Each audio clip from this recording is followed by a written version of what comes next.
Neil Diamond. Oh, okay. I sang to you the last time we did it too, and I think that's going to be a running theme. I'm just going to sing you hello songs every time I get on. All right. Well, Hello. welcome to the Game Dads podcast, where we talk about video games and everything except video games. We got a special event for today because it is I'm going to let you take over from here, Brett. Oh, today is the 63rd annual Brettley Awards remastered in honor of a whole year of remastered video games and remastered news and remastered everything. We've remastered our prestigious award show from last year. Yeah. So we got 10 categories in total with an 11th overall Game Dads Game of the Year. You know, Brett, the official Brettley, I've already fucked this up. But the official Brettley Award. So we'll be giving out some golden Brettleys today. And to one very special video game, we'll be giving the Platinum Brettley Award. Ooh. All right. So I want to hit you with something real quick. Sure. Don't think about it. Not thinking. Give me your top 5 SNES games in no particular order. Secret of Mana, Chrono Trigger, Mega Man X, Zombies Ate My Neighbors, and Super Mario World. Oh, dang. You had that on demand there, bud. Oh man, I think about Super Nintendo a lot. I mean, I would say the first 3, if you could ask me that in my sleep, and I would answer those games. Yeah. So what got me thinking about that is I've been playing Super Castlevania 4 on my Steam Deck a lot lately. I actually just beat it last night. So it's the 46th game I beat this year. So I was like, I'm going to ask Aaron, and I already know what your answers are for the most part, but Zombies Ate My Neighbors really kind of threw me for a loop. It's one of those games that, like, when I think about something that is quintessentially like Super Nintendo, at least Super Nintendo era, Zombie Ate My Neighbors is one of those games where I'm like, that's a Super Nintendo game. Like, yeah, like it's so good. Like, it's one of those games that, like, because Super Nintendo is in this era where we just started, like, moving away from just quarter eaters into, like, games that are just you're playing at home for fun. Like, yeah. And then, like, Zombies Ate My Neighbors is right in that groove where, like, quarter eaters started to end, and, like, regular and, like, games that are just played for fun started to begin. But, like, Zombies Ate My Neighbors is kind of a quarter eater, but it's kind of not. Yeah. It screams Super Nintendo to me. No.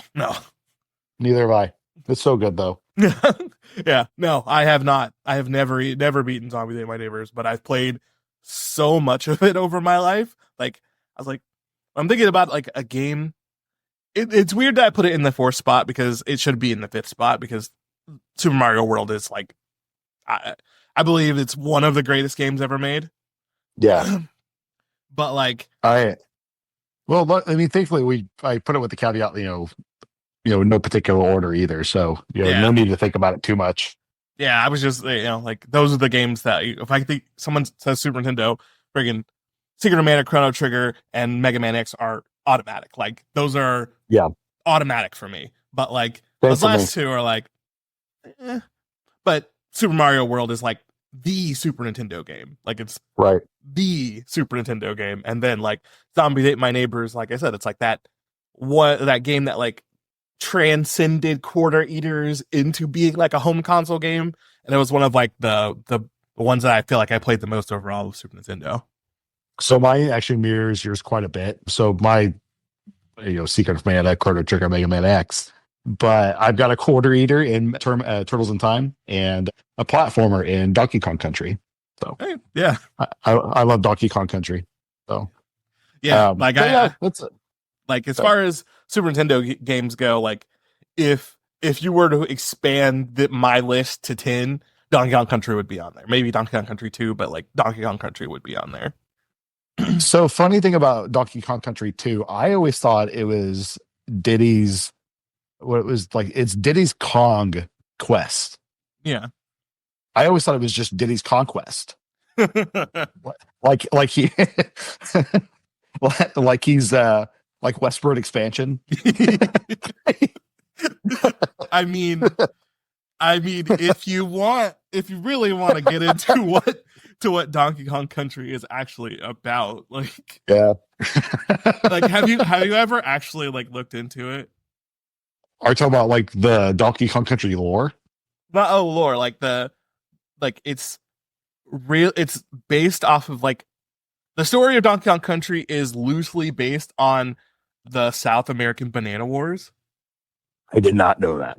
That's why there's all of the kind of like military and like war type of like imagery. It's why there's all the rails and all of the mines and all that stuff, because it's actually based on like the banana wars that happened in South America. And Oh my gosh, that's awesome. like I mean, like, when I say loose, I mean loose. There aren't like characters or people. It's just like it's kind of like South America, like going through a lot of wars to take back the industries that were taken over by colonization, which is a lot of it was about bananas, because America was weirdly obsessed with bananas in the 60s. Like, Why not? Yeah. it's if you like actually do like the research, it's a wild ride to see like where these lines line up, because like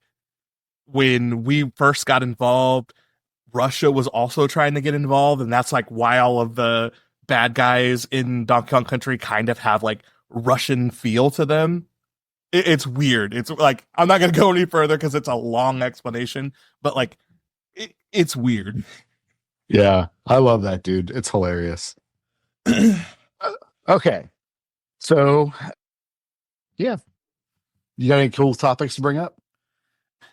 I got kind of funny update on a story that okay, so I'm gonna make this as fast as possible because we got to get to these Brettleys or we're gonna be here all day.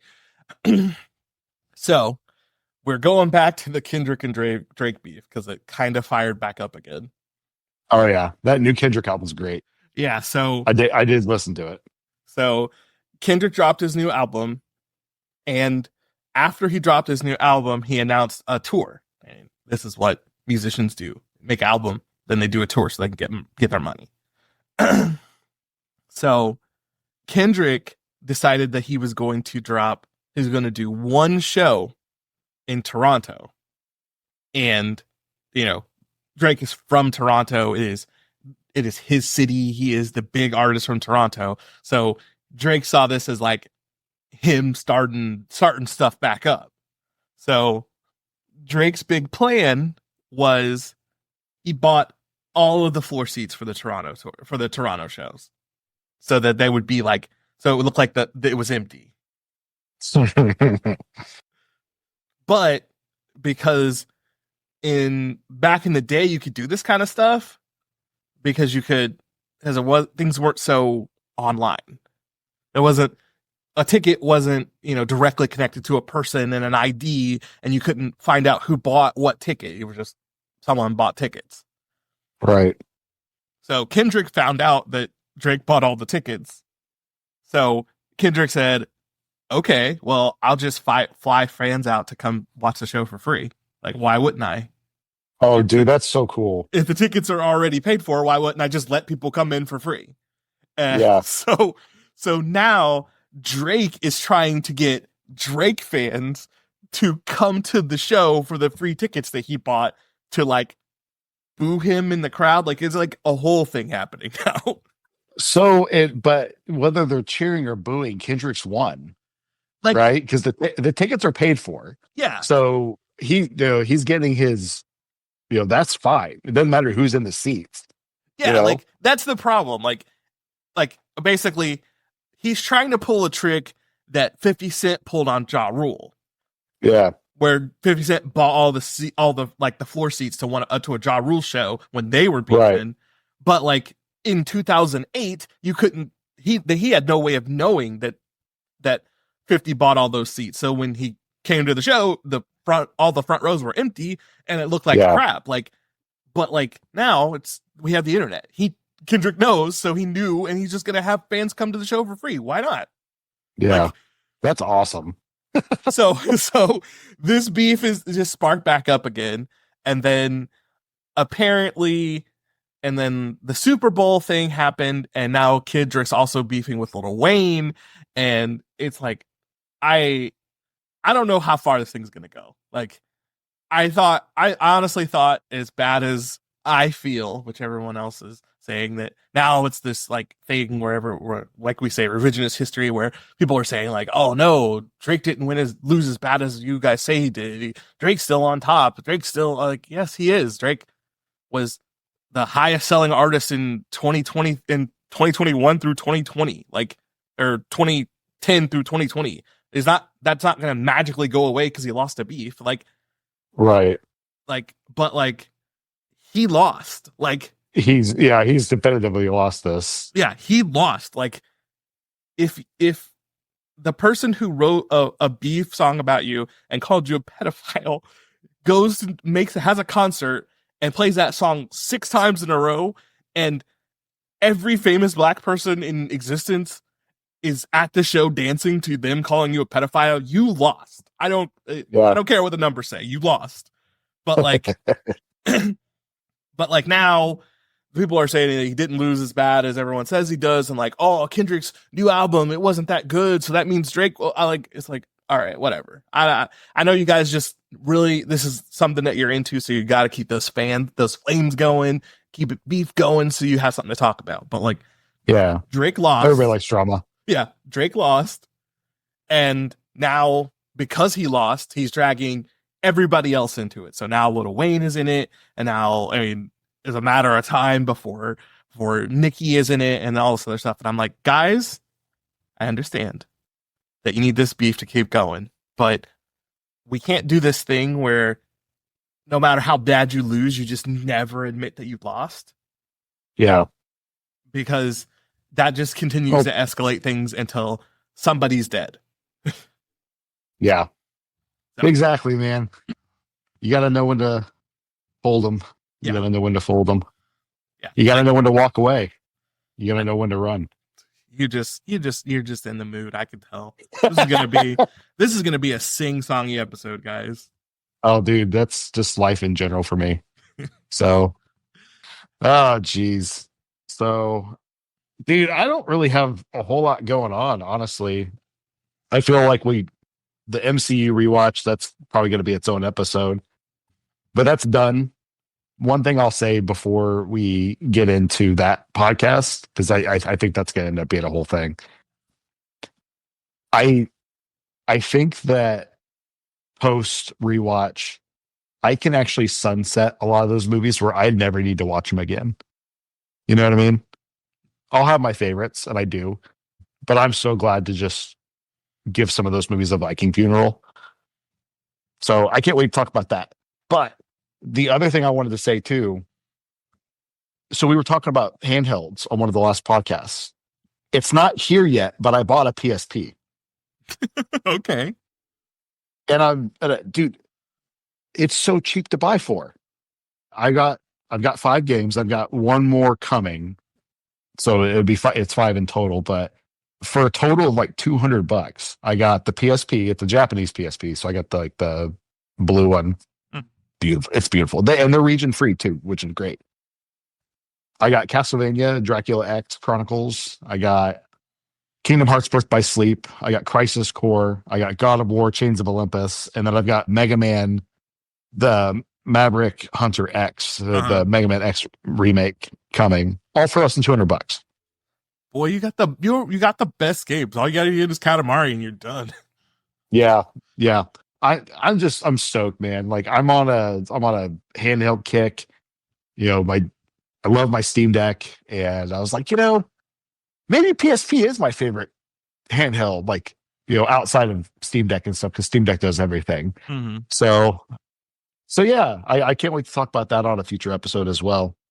But you want to get into what we're playing, and then we'll hit up the Brettleys? Yeah, I'm down because I got something interesting on my list. So do I. You go first, though. Okay. So first off, Let me start at the top. Yeah. Marvel Rivals, man. It is. It's like I think it's exactly what I want, but Yeah. I think that my PC isn't powerful enough anymore to play it at the level that I need to like really get into it. But Right. I've been enjoying the heck out of it. Like I've been, I don't ever have a main character in any of these type of games. I just play whatever hero I feel like playing at the time. But like there's like 30 characters, and I've just been like going through the list, playing whoever I want, whenever I want, and like I like it doesn't have the like Overwatch, the original Overwatch had like structure, man. Like tank, healer, get on the point, you know, you fan out from the point, but you only stay close enough so that you don't leave your tank and your healer and all this other stuff. And like, it's very structured, but like, right, Marvel Rivals, everyone's just everywhere playing. Like you can, like, they don't make the tanks like, I think there's only two tanks in the game that like have shields that like you can hold up until those shields break. Hmm. And like they made some crazy decisions with where they put people. Like in no way did I think Doctor Strange was going to be a tank in this game, but he is. Oh wow. Like I was like, what? Doctor Strange is a tank? He's like the best tank in the game.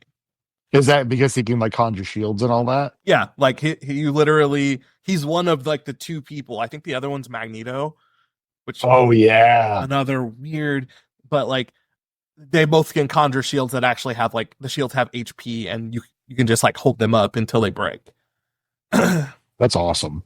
Yeah. Magneto doesn't get enough love. I think he's handled it's not like original like X-Men cartoon Magneto. It's like X-Men 98 buff like manly man Magneto. I'm like, yeah, Yeah. that's the one I want. I it doesn't matter what form of Magneto it is. I just love Magneto. uh just great villain. So but no, I'm sorry, I derailed. No problem. And like and another thing that's different is Overwatch I mean, it has melee characters, but like melee characters that like, oh, I throw ninja stars, but if I get close to you, I have melee attacks. Like, like Iron Fist, who is the most annoying character in the game. Like, without question, Iron Fist is the most annoying character in that game. Is like pure hand to hand. He has no projectiles. You just have to like run up and start punching people. Oh my gosh. Wolverine is the same way, has no projectiles. You just have to run up and start punching people. Spider-Man can shoot webs. Like you can't make Spider-Man who can't shoot webs, but like he's mainly just to like run up and punch people. And I love that. It makes the game Yeah. entirely different because like before you had these characters who were like sneaking up on you to shoot you and like to find a good angle to shoot at you. But like in this, you've got to be moving because like if you're just standing still, one of those melee characters will just run up to you and beat you to death in like 2 seconds. Like you can't just stand there behind a shield and like do stuff. You can't. Right. I like that they balance it like that though, where you can have your projectile guys and then have somebody that can't really defend themselves from a distance. Do they make those characters quicker? Yeah, of course. They have like great traversal abilities, like Some Spider-Man. Wolverine can jump. Yeah, Wolverine can jump. He has two dives that you can use in succession to like move quickly across the screen. Spider-Man can web swing, so you can literally like just like web swing from A to B. Like Spider-Man is really hard to hit. He has to be attacking you. If he's not, you're probably not going to hit him. Like Right. because As he should be. yeah, exactly. Like that's the part that I like about it is like they took all these established characters, then they saw the hero shooter format, but instead of like tweaking the characters to fit into the hero shooter format, they were like, we're going to take all of our characters and however they would play in an actual story is how they're going to play in the game. And then we're going to tweak the hero shooter format around that. That's awesome. Like I love, and then they weren't afraid to do like weird deep cuts that aren't just like, when I first saw this, I was kind of expecting it was just going to be MCU characters. It was going to be, everybody from the MCU. And like, I mean, I'm sure those MCU characters are going to come eventually, obviously. There's no reason to not add them, but like Jeff the Land Shark, Magic, like all of these like weird random characters. They just kind of like these are guys are cool in the comics, so why not? Like I love Yeah. that. I love that it's not just like, oh well, we just took all the characters from the MCU and threw them in the game. Like and like Marvel's always been good about MCU as well, because I mean, think of some of those earlier. Do Rocket Raccoon was pretty obscure, yeah.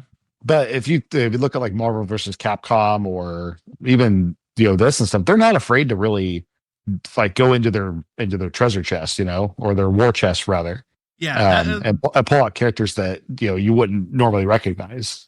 that's one thing that I can say about Marvel that I feel like they do in a way that, I mean, not just like comparing it to DC, just like any other property does. They just are not afraid to use their like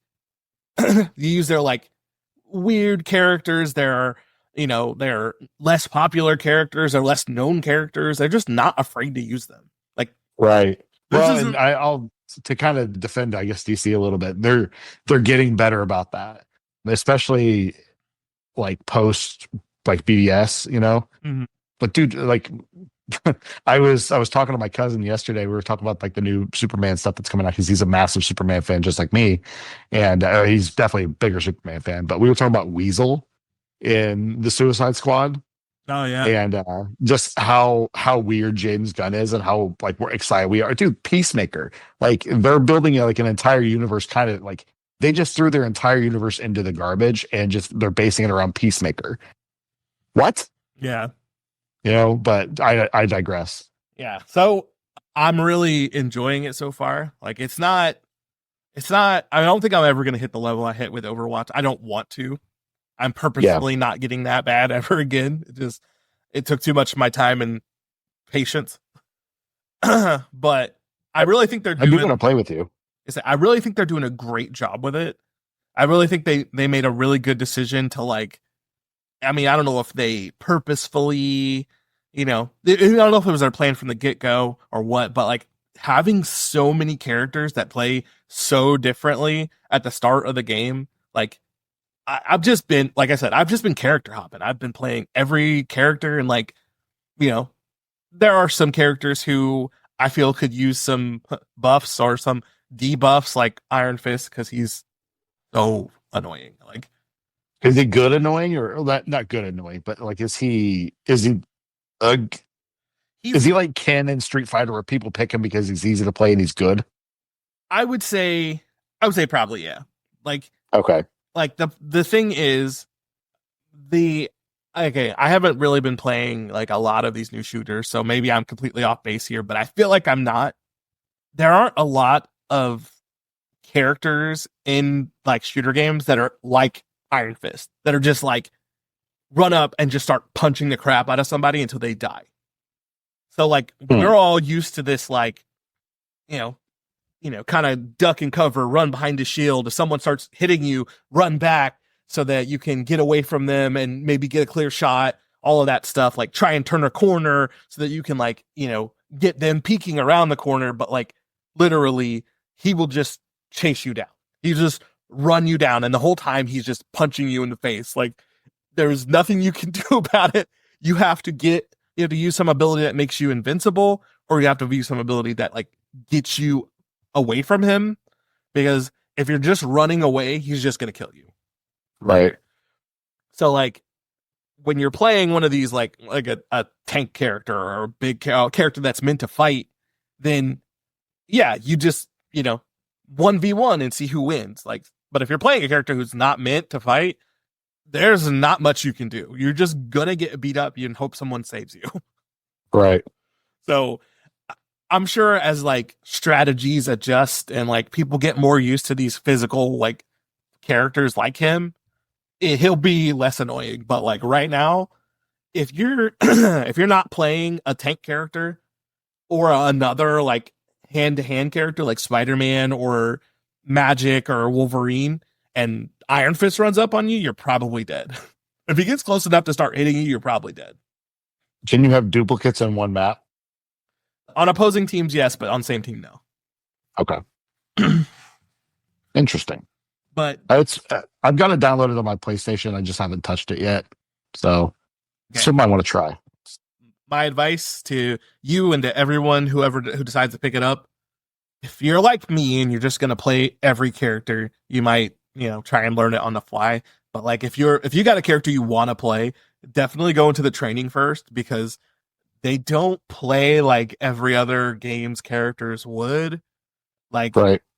I was playing Thor for a while and I was just running around, and he has this like dome ability that looks like a shield. So I'd run into a fight, I'd throw it up, and then I start fighting, and I would die in 2 seconds. And I'm like, what is this shield doing? Because I'm getting my ass beat. So I went into the training to look to see what the shield does, and it's not a shield. It's just a dome that anyone who's inside of it takes lightning damage. Oh, cool. So I'm using it as a shield, like every other tank in Overwatch. You would dome shield, and then expecting like not to take damage while I'm in it, and it's not. I'm just getting blasted the whole time because I'm standing in a shield that's not. I'm standing in a dome that's not shielding me from anything. So like, Hmm. if you decide to play, make sure that you check your character's abilities so you actually know what they do, because some of the characters are really broken if you know how to use their abilities, and then some of the characters like the abilities that you think would do something don't do the thing that you think they do. Interesting.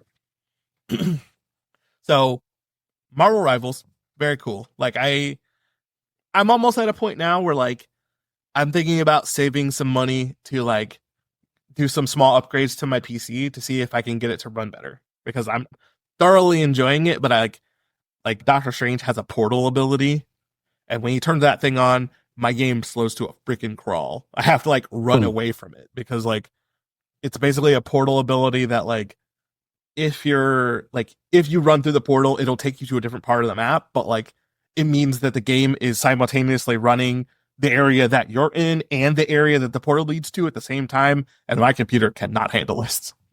Oh, I gotcha. That's interesting though. I mean, it's a free to play game, so you would think that it would like. And I know you've got a pretty nice PC and all that stuff, but you would think that they would try to make it like I guess I don't mean the offense to anybody, but like lowest common denominator. You know? Yeah, I'm saying it's one of those situations where like I'm sure if I jumped into my settings and turned some things up and down, I could get it to run properly. But like I said, Right. I'm not trying to be super invested. I'm trying to like play casually and just like. Yeah. But let me continue, because we really got to get to this thing, or we're gonna be here all day. You're good. So I've been playing more Satisfactory. I've been I instead of running it the way I did, where I was just running straight towards the end of the game, I've been taking my time. I've been designing factories, making things look cool exactly the way I want them to, and I've been trying to like explore the entire map of the game instead of just getting the resources I need to like continue forward. I've been like expanding out and making bases all over the place, and just really been enjoying. It's been very like a very casual run for me, where I've just been taking my time and doing the things I want to do. And that's how I've been wanting to play it. That's awesome. So then I've been playing more Visions of Mana, been enjoying that. Yeah. I think that game is so gorgeous that I just like have been just running around. I haven't been doing anything, because I'm barely caught up to where my previous save was, because I've just been like running around looking at stuff and like enjoying like the scenery and everything. It's just like I'm playing that game very casually as well. What chapter are you in? I I just got to the I don't remember off the top of my head. I just got to the back to the snow area at the very beginning. Very beginning. Oh, okay. All right. Then I didn't know if you were playing it or not. So like the things that I'm going to say are going to be very spoiler free. Okay. Like keep going. All right. So then my last game, which I got to talk to all of the younger viewers who ever watch or ever listen to this. How do you guys play games on your phone? I can't. I have been playing River City Girls on my phone, Huh? and I 50% of the time I'm having fun, and 50% of the time I want to throw my phone out the window. Are you doing this through like Netflix or did you buy it? Crunchyroll now has a game streaming service What? type thing. Yeah. Of course it does. And River City Girls and River City Girls 2 are both on it. So I've been playing that and just like, okay, the main thing, and maybe this is specific to River City Girls, and maybe I shouldn't be playing it on mobile for this reason specifically, but there's 3 different sets of moves that you can do. There are sets of moves for holding up and pressing a button, holding down and pressing a button, holding left and right, and slightly holding left and right. So like walking and hitting a button, and running and hitting a button. And there are 2 different moves. So trying to hold my thumb just over enough so that I'm walking and not running before I do a move, it makes me want to throw my phone through a wall. Yeah. And then on top of that, I have big thumbs. So when I'm my fingers are on the screen to make my character move, I'm losing like 25% of my screen real estate. I can't see anything because my fingers are in the way. I want to throw, I was just like, I'm laying down, me and Andrea are just watching some TV on Crunchyroll, and then I see, and like, oh, sweet, Crunchyroll lets me play freaking River City Girls for free? That's cool. I'm just gonna download it and play it. And then so I've been playing it, and I have gotten pretty far, but I literally want to uninstall it from my phone and then go over to my PlayStation and then reinstall it because I have it on the PlayStation and then play it. And I feel like if I did that, I would make up the amount of time that I spent playing on my phone in a day. I would play it I would play it for 4 hours, and I could get to where I am on my phone right now, no problem. But trying to do it on your phone, I'm wanting to throw my phone out the freaking window. So if you're a younger person, I know tends to be younger people who play cell phone, play games on their phones, and you are good at playing, this experience makes me think about those kids who play Fortnite on their phones or PUBG on their phones. How the do you do that? My nephew was doing it yesterday. I can't control a 2D character in 2D space on my phone. You are controlling a 3D character in 3D space on your phone? How are you aiming and shooting and walking? That's beyond me. How are you doing it? Dude, my nephew was playing, I think it was Madden or Warzone. I don't know why I can't differentiate the two, but he was doing that and aiming, shooting, running plays, whatever it was, and texting at the same time. I can't even he even showed he may have shot a TikTok as well. I can neither confirm nor deny he was also on TikTok. I can't and then it's making me feel like this is me when I was a kid trying to talk to my dad about PlayStation, and you got to use the analog sticks, yeah, and do the whatever other action is shooting or whatever, and I remember how that made him I'm not playing video games because I can't do all of this at the same time. And now I'm thinking I remember thinking wow, okay, just this is just too complicated for you. And now I'm okay, I completely understand. I should go apologize for how dismissive I was about that, because I cannot imagine winning. It's not ideal. I can't imagine winning a game of Fortnite on my phone. I literally cannot picture being able to aim and shoot well enough to win a game of Fortnite against people who are on their PCs. I can't even picture it. Just wow. That was one of those humbling experiences, because I'm I don't even I don't even want to try this anymore. Like I want to go get my PlayStation controller and like figure out how to Bluetooth connect it to my phone so that I don't have Yeah. to do this anymore. Yeah, man, we're definitely getting older, brother. Ah, God. So that is it for me. I had some very good gaming experiences over the last 2 weeks. You and I are pretty rounded, man, because I'm right there with you. So I downloaded Pokemon TCG Pocket on Chris's recommendation, and I was not missed today. Tell me about that, because like I have been hearing you guys talk about it nonstop, but like I didn't even know that what it was or that it was out until you guys started talking about it. Yeah, there's really not a whole lot to say about it. On it's a gotcha game more than anything else. Like, but they do it with Pokemon cards, and somehow my brain gets it. Does it make sense? Like, this one clicks for me. I guess no pun intended. So like, it's free to play.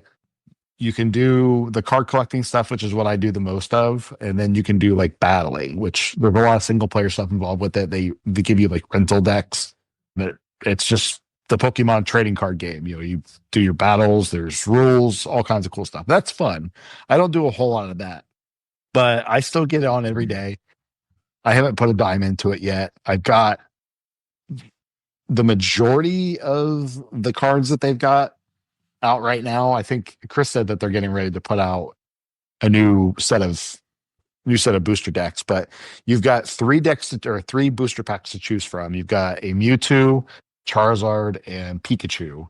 And then you've got like it's a set timer. So it's like about once every 12 hours. There are things you can do, like if you do a certain number of tasks or whatever, you get these like things that help speed things up. I apparently wasn't paying attention to that. And I had all this time set up. So like there was one night a couple days ago that I opened like 30 booster packs, like just back to back to back to back to back. All right. But like it's scratching an itch, man. Like it's something to do. Like I wake up in the morning, I open Pokemon and I pull a couple packs, and like I'm starting to kind of see diminishing returns on the stuff that I'm getting, because the shows you the percentages of like what you can get from each one. So I kind of do it roulette style, where like it puts a bunch of, like, if you pick Mewtwo, for example, it'll put like 30 different Mewtwo packs kind of all in like a lazy Susan like type deal or whatever. You can kind of spin through them and pick which one you want. They're all exactly the same. So I'll just flip through them and make them spin, and then whatever it lands on, I'll click that and I'll swipe and rip the pack open, and that's what I get. And I started getting some really good ones there for a minute, but like I said, it's just diminishing returns. But it's scratching an itch, dude. And I don't typically like putting games on my phone, but this is just interesting enough to where I'll sign in, do what I need to do, and I'm out within a few minutes. So I've only got a couple of them where like the Mewtwo one I pulled the other day, and I think I sent it to you guys. If you hold that, it plays like a little video where he's like breaking out of his containment center, and that's the only one I've got that's done that. But I've got some pretty cool looking like full art EX cards, and they're pretty neat. But I mean, I don't see. Go ahead. I mean, as far as like, if I were ever to get into it, I would just like, I want to go back to the old like I would actually get the cards. I just like my brain doesn't click with like having the game, but like having it online, like I don't know. So I agree with you on that. It's weird having it on my phone and not a physical card. But what I will say is that these jabronis that have been playing the physical card game, especially like through the pandemic and all that, have made collecting cards not fun at all. We were buying booster packs for Drake, and he's not into Pokemon. It's just like he's tried, and I think he and I were playing the games for a little bit. I got more into it than he did, but he's just like he's got this binder full of stuff, and he's just not that into it. But it's an expensive habit, And the cool thing about the card game on the phone is that it gives you that same sort of like gotta catch them all mentality, but it's such a very low barrier to entry where you can put money into it if you want to. They've got it's a $10 a month fee or whatever. It's a subscription. And you can open up to 2 packs a day at that point, and then they give you like little boosts here and there. You get exclusive missions, you get exclusive perks and all kinds of cool stuff. But I don't feel the need to do that just yet. Like I've considered it, at least for the 2 week free trial that it gives you. It's an extra pack a day, in some cases. But I mean, there are days where I rip 3 and 4 packs. There's days I rip less, and there's days I rip more. But I've not put a single dime into this yet. I've been playing it for a few weeks, so, ever since Lee's birthday party, which, Yeah. like I think I downloaded it the next day. But yeah, I'm enjoying it. It's giving me little bouts of nostalgia. I'll rip a card. I'm like, oh yeah, I like Nidoran, and then I put them into my little digital catalog, and I go about my day. But Yeah, it's pretty neat. I mean, I could definitely see it being, just kind of like a, I don't know, I don't know, like a vacation into playing the Pokemon card game, like a little like I can just dip my toe in and just, get that rush and that feeling again. Because like, I mean, back in the pandemic days when people were getting, power bombed over card packs, I could definitely see not wanting to Yeah, jump into that. I would recommend it. As somebody that doesn't like mobile games, it's it's it's definitely fun. So the next game I'm playing is I bought Gran Turismo 7 in that latest PlayStation 30th anniversary sale. I've been wanting it for a number of years, but now that I've got the Pro, I love racing games. Like it's kind of one of my, I don't want to say guilty pleasure, but like I mean, everybody loves Mario Kart, but I haven't played Gran Turismo since 3. I kind of graduated to Forza Motorsport. Forza, well, Project Gotham Racing before that, but Forza Motorsport. Xbox just really took over my racing, but I don't play Xbox very much anymore. And the Gran Turismo 7 got pro updates, and that game's fantastic. They got rid of it's still really grindy, like Gran Turismo's always been, but it's kind of scratching that same sort of itch that Pokemon is. I like cars, kind of like I'm not obsessed with them. I don't talk about them, but I I like cars, and it kind of gives you that sort of collection aspect of it, and it's a little more forgiving to newcomers, which Gran Turismo's always had a kind of a high skill threshold or a high skill ceiling. Like Devil May Cry. You can play Devil May Cry and have fun with it. But if you really want to get into it, like there's room to do that. And Gran Turismo is great for that. So I've been playing that pretty casually. I play it in the mornings before work. I've got the PlayStation Pulse headset, so it's got the 3D audio to it, and I dim my lights, and I've been playing by Christmas tree light these last couple weeks, Oh and yeah. that's my favorite time to play video games. And even though like I'm not big on Christmas or anything like that, but like something about that colorful LED light just gives me the tinglies. Oh, I Um, feel you. but I play a couple races in the morning, and it's scratching an itch. So it's a good. I don't get a lot of time to play video games anymore, so I call it kind of a weekday game. So but my next one is my weekend game, and I know you were kind of talking about Visions of Man a little bit, brother. I'm obsessed. Visions of Man that's my weekend game, and I'm a little over 30 hours in. I got some time in this morning. I haven't really been able to play much this last week, but that story goes places. Again, I'm not going to spoil anything. I would like to do a spoiler cast when Aaron finishes it. It's just it's comfort food, man. I like the characters a lot. Like Aaron said that the game is beautiful. I think it's got some of the best, most realized towns and cities in modern RPGs. The it's really well orchestrated. It's not like level. It's Secret of Mana has some very iconic tracks, and I know it's the same composer, but it doesn't hit the highs of Secret of Mana, but like there's some really good ones in there. I think the characters are adorable. Val and Hina together are just they're so lovable. Mm-hmm. So Val's a great character too. Normally, like, and Aaron knows this too. I don't like anime characters very much, especially like the hands on your hips type stuff. Like, like I'm a hero and I gotta do like I can't do that. And the last couple Mana games that have come out, so like the Secret of Mana remake and Visions of Mana remake, I had to turn the voices off. Just I couldn't do it. But the voice acting it's the best in the whole Mana series, like since they got voice acting, I think. For sure. Other than the grizzly, like and when you play a little bit more, I've got a couple other things to say about the grizzly. Yeah. But the how far did you get on your first go through? Because that's gonna dictate what I say. Okay. The last thing that I saw before I stopped was when you like go back in time to see I think it's the cat dude's backstory. Okay.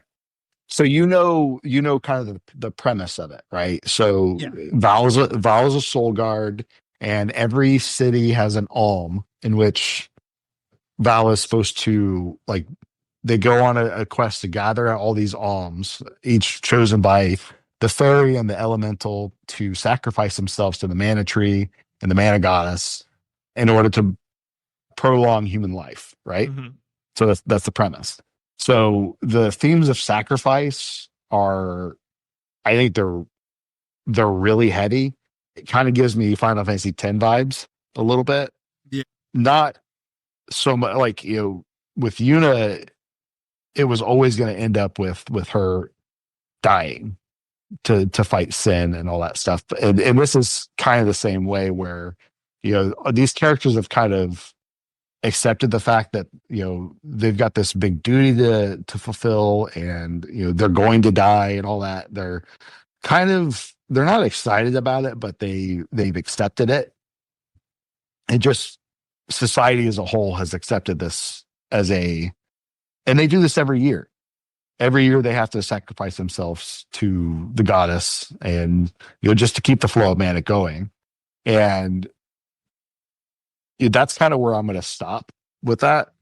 But like the theme is very heavy, but the game kind of takes it in a lighthearted tone, almost like they're kind of in denial about it.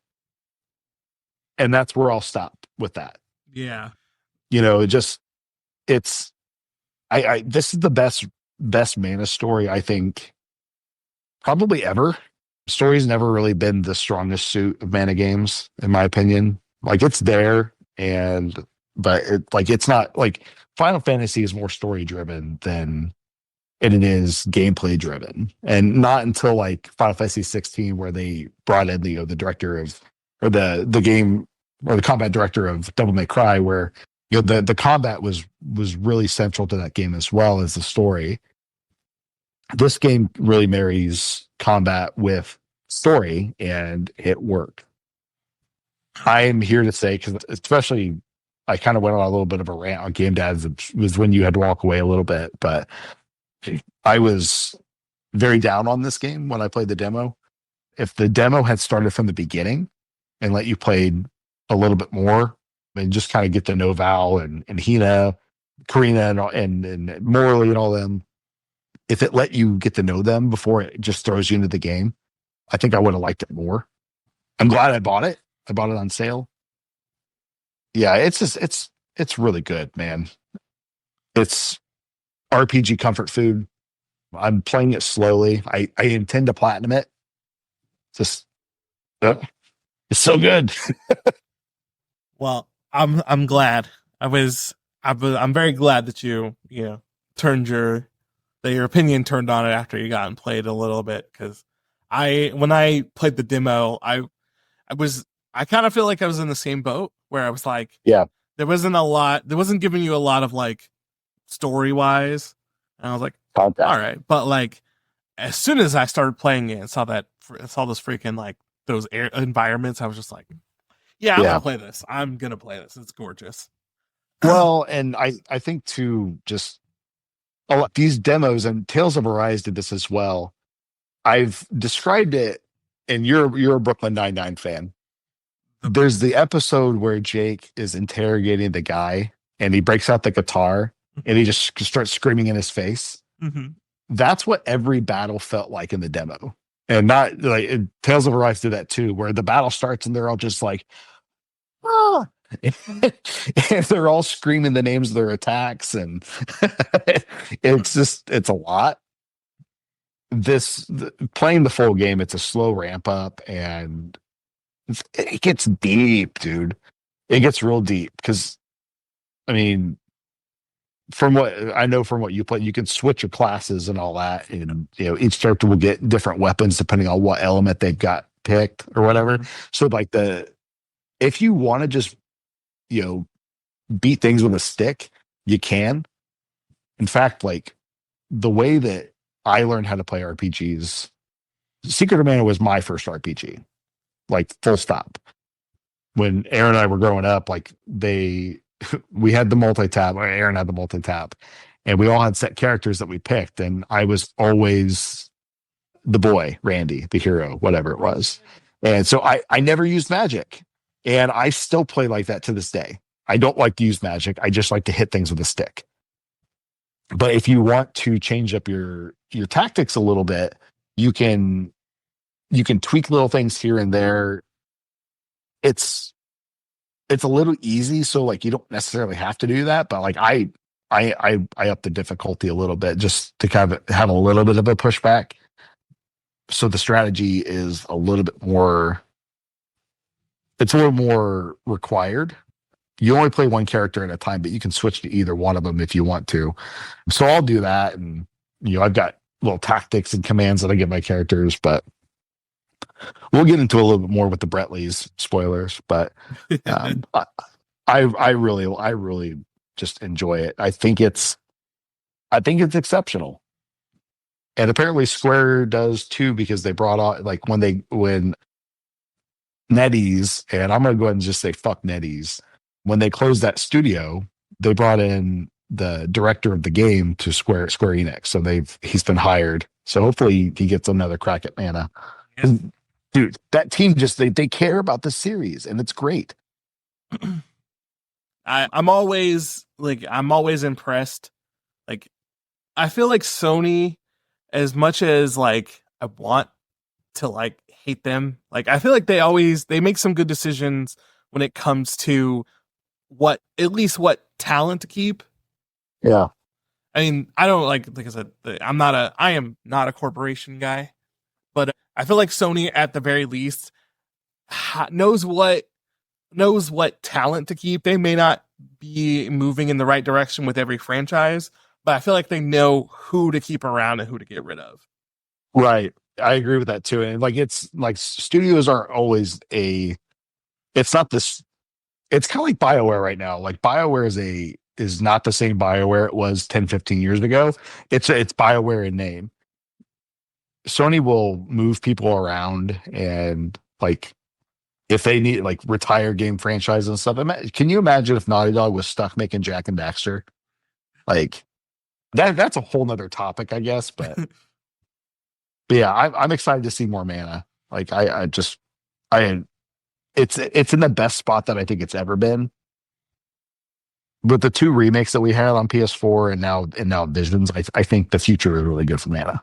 Yeah, and I feel like when Secret of Mana and Secret of Mana 3, which I'm gonna always consider to be the best Mana projects no matter what happens, but when those came out, they were in such a like steep competition. Like it feels like when those games dropped, every JRPG that was coming out was at least similar. But like now they're kind of in this like there are still RPGs that are in the same vein, but like the RPGs that are in the same vein as Visions of Mana move in a very different direction than Visions of Mana seems to. Like Visions of Mana seems like an NES RPG, an SNES RPG that is modern. The newer RPGs that kind of have that same feel like modern RPGs. So I don't feel like it has a lot of competition, and that means like if you're looking for that SNES RPG feel, Visions of Mana and the Mana series, if they continue it, are kind of going to be what you got to go to because everything else is more modern. Dragon Quest as well. Yeah, Dragon Quest 2. Dragon Quest, like, and Mana and Dragon Quest are especially. I've been saying comfort food quite a bit, but they've always felt like they were modern classics. That's not really the term. That's the way people use the term modern classic is not the way I'm trying to describe it and stuff. But like, it's like Aaron just said, it's a Super Nintendo game, but it's modern. And like in a world filled of Final Fantasy games where each one's got to push the envelope and push the graphical fidelity and all that good stuff. It's nice to see games that take different creative direction. You know what I mean? Like the world of Mana does not look like Final Fantasy, which does not look like Dragon Quest or any other RPG that's out. Like Mana it looks like it's a game. It's the Captain America of video games. Fuck it, I'm going to say that. Like it's the series at a time. You know what I'm saying? I get you. Like that's what I'm trying to say. Yeah, I completely agree. It seems like like they modernized it without a doubt, but like it feels like what Secret of Mana and Secret of Mana 3 were just on PlayStation 5. Right. Okay. All right. So we're actually on time, which I kind of allotted a couple hours for this. So we wanted to give people sort of like a regular Game Dads podcast for the first hour or so. I don't think it's going to take us an hour to get through these, but it is now time. Cue the orchestra, for the 63rd annual Brettley Awards Remastered. So if only we could have got Dickie Simpkins. He was busy today. I did put out an email to him. I did not actually, but he said I'm sure he would have been here though, and he would have been honored. Yeah, he wanted to. Yeah, even though he doesn't know about it, I'm sure he wanted to. So again, just to kind of reiterate the rules here. Not rules, but structure. Aaron and I both picked 5 topics. I don't know what his topics are. He doesn't necessarily know what my topics are. A lot of these are going to be random, which is like the idea of the Brettleys. And then we'll kind of culminate in the Platinum Brettley Game of the Year Remastered 5,000, whatever you want to call it. So, Aaron, would you like to kick it off with the first category? Oh, absolutely. So, the first category I'm going to announce is best game that claimed to be an Overwatch killer that might actually do it. And that is going to be Marvel Rivals. It's weird for me as a game rater or a journalist or a rewarder to put something that came out so close to the end of the year on a list like this. I mean, when I pick my games of the year, it's usually things that I've been deeply in for a long time to be like, oh yeah, this deserves it. But like Marvel Rivals is just, it's everything that Overwatch claimed it was going to be, specifically Overwatch 2 claimed it was going to be, but actually is. Like it's fun. The characters are, innovative and they're different in ways that make them unique in the genre. Like there's so many characters. The game doesn't drag you into trying to get skins. It doesn't pop up loot boxes in your face. It doesn't it's literally just, you just play the game. Like you just play the game. And it's like, yeah, all of this stuff, all of these costumes and cosmetics and sprays and all this stuff, Oh, it's here if you want it, but you literally don't. You literally don't. Like, there's no loot box that pops up and goes, "Oh, look at all this shiny stuff that you could have." Like, none of that. You just like play the game, you finish the match, and then you just click one more time, and then it starts another match for you. Nothing else. Like, perfect. Like, where Overwatch seems like was specifically built on a model of like, let's see how much money we can get out of this person. Marvel Rivals seems like they're like, just seems like all we want you to do is play the game. Just play it. Just keep playing. I just want you to keep playing. And a game that just wants me to keep playing it, perfect. That is not me saying that I think Marvel Rivals is perfect. That is me saying that the idea that it's not trying to drain money from me, I love it, especially because it's free to play. When you the talking point has always been a game has the right to try and get more money out of you if it's free to play because it's free. Marvel Rivals is free and it's not trying to take my money. That's awesome. What? Like, okay, here's how far I want to go with this to explain. I have played that game since it dropped. And as of now, that's like 7 days. I don't even know where you go to buy more skins. I don't know. I haven't gone through the rest of the menu to figure out where I need to go to buy stuff. So, like, the game doesn't like you click the character and then there's like, oh, here are all these skins that you don't have unlocked. The game just starts. Like, it's crazy. So like, we're at the very beginning, and games in the current generation have a tendency to, as they, don't make the money they want or need to make more money or want to make more money, they might add things that guide you more towards the purchasing area, or, pop-up skins or whatever. But as of this moment, like I said, I don't even know where you go to buy skins. I don't know what the screen looks like. I've never been to it. And I had fun. The levels are diverse. Characters are crazy diverse. Like, just characters do all kinds of things all over the place. Every time you pick up a new character, I haven't run into any character that's like, man, this character just sucks. Like, there is no reason to ever play this character. You definitely, there are characters who work in situations and characters who don't work in situations, but I've never played a character where I was like, this person is useless. This is a useless character. Like, right.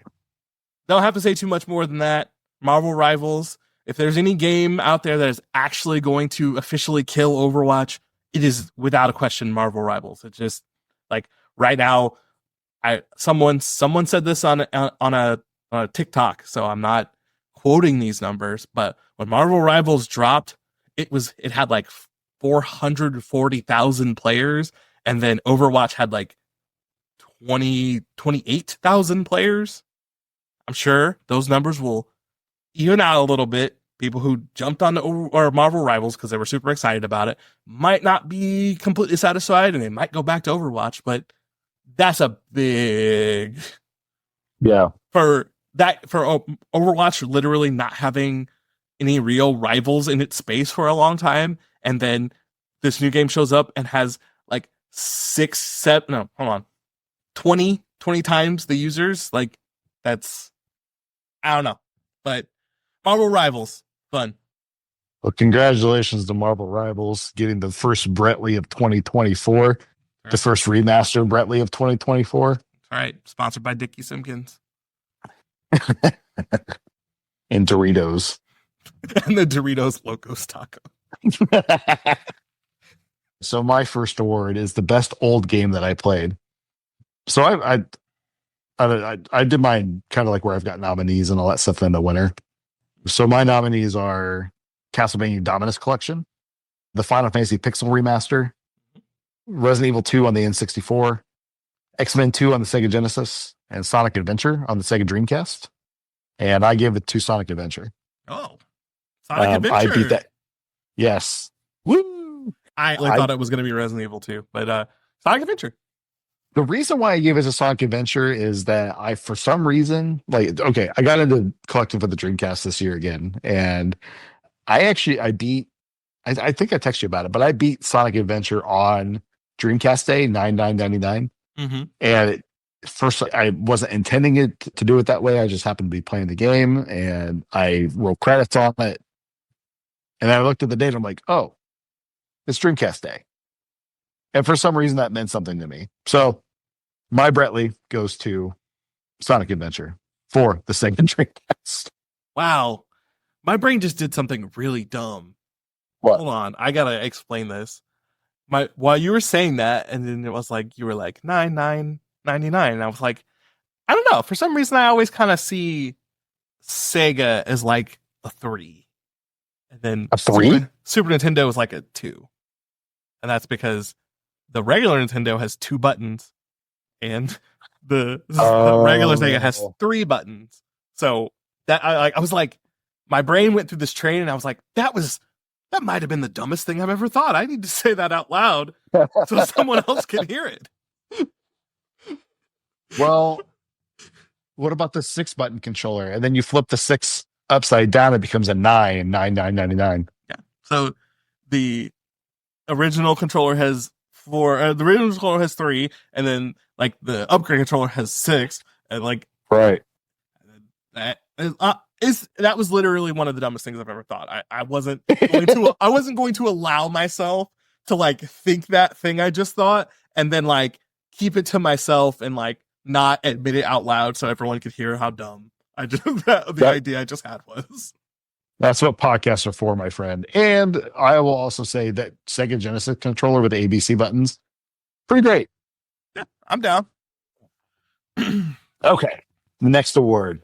All right. The next award goes to I was trying to think of a way that I could include all of the annoying characters that I have run into in my gaming this year, because there have been some particularly annoying ones. The Satisfactory has like, I guess it's like an AI assistant, and she just constantly chirps at you with quirky little things that I'm like, man, can you shut up? This is there's no point to what you're about to say. And I just, because like Satisfactory is one of those games where like, you know, you unlock new materials and then you unlock, you know, new elements, new materials to work with, and you make new products with it. And it's just, there's something new kind of happening all the time.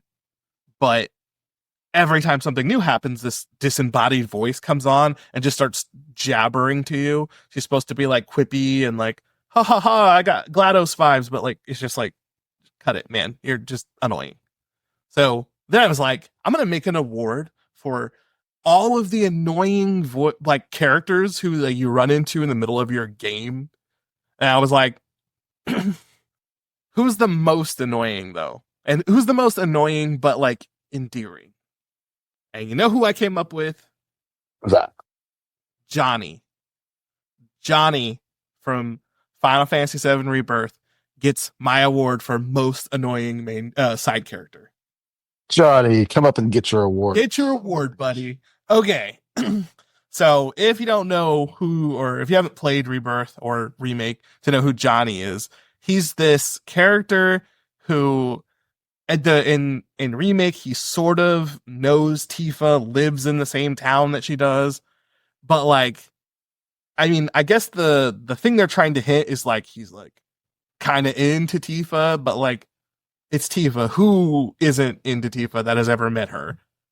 Say, aren't we all? Yeah, like who is among us who isn't into Tifa? Like, just, but like the story makes this like point of like he comes back in the sequel to like kind of just annoy you.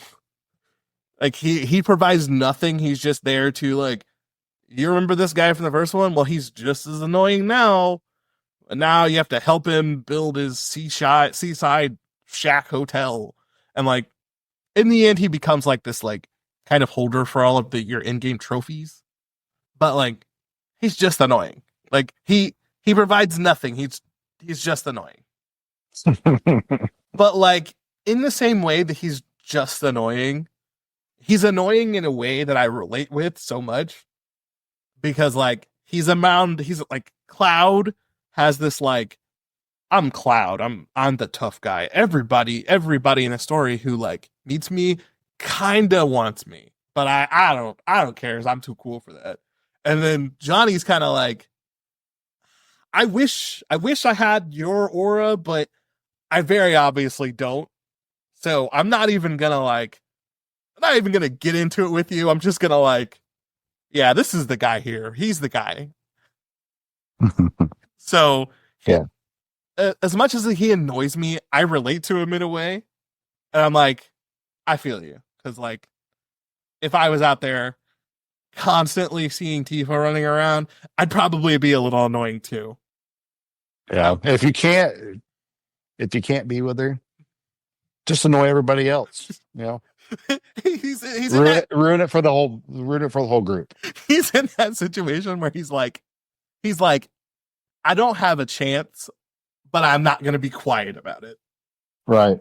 So Johnny, you annoyed the crap out of me all the way through one of the best games that I played in the last 10 years. So I'm gonna give you some points for that just because you were just annoying the crap out of me. Johnny gets the award for most annoying side character.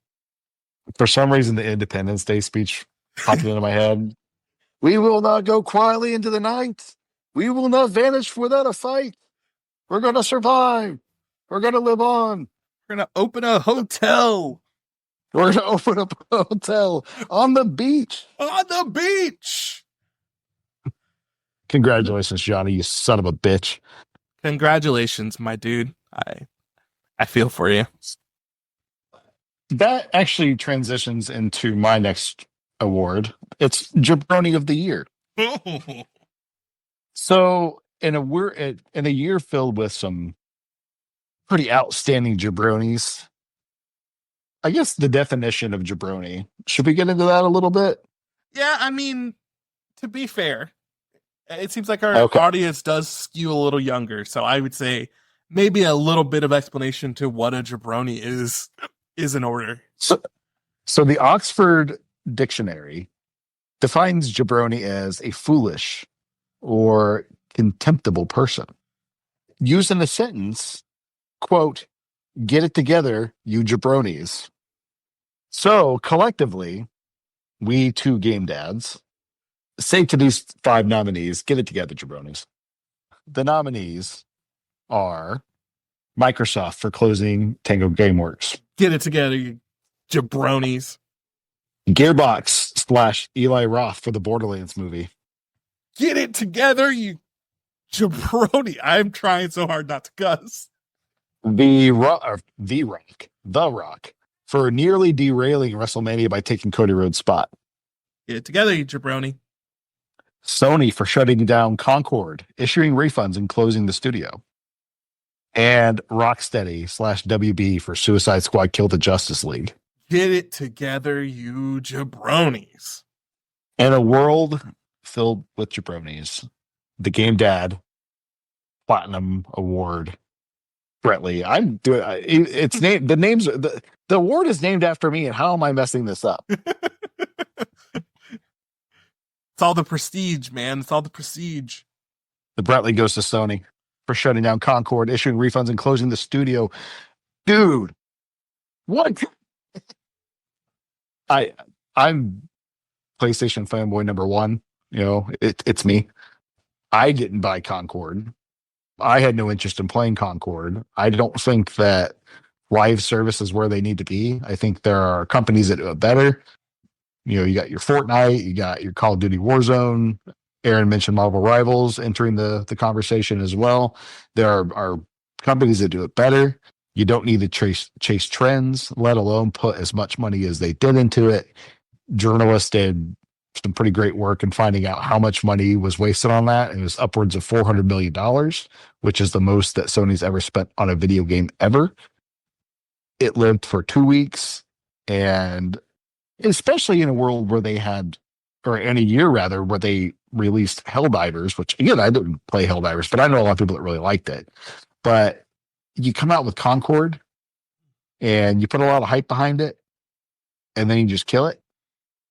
No bueno. Jabroni of the Year, Sony, it's you.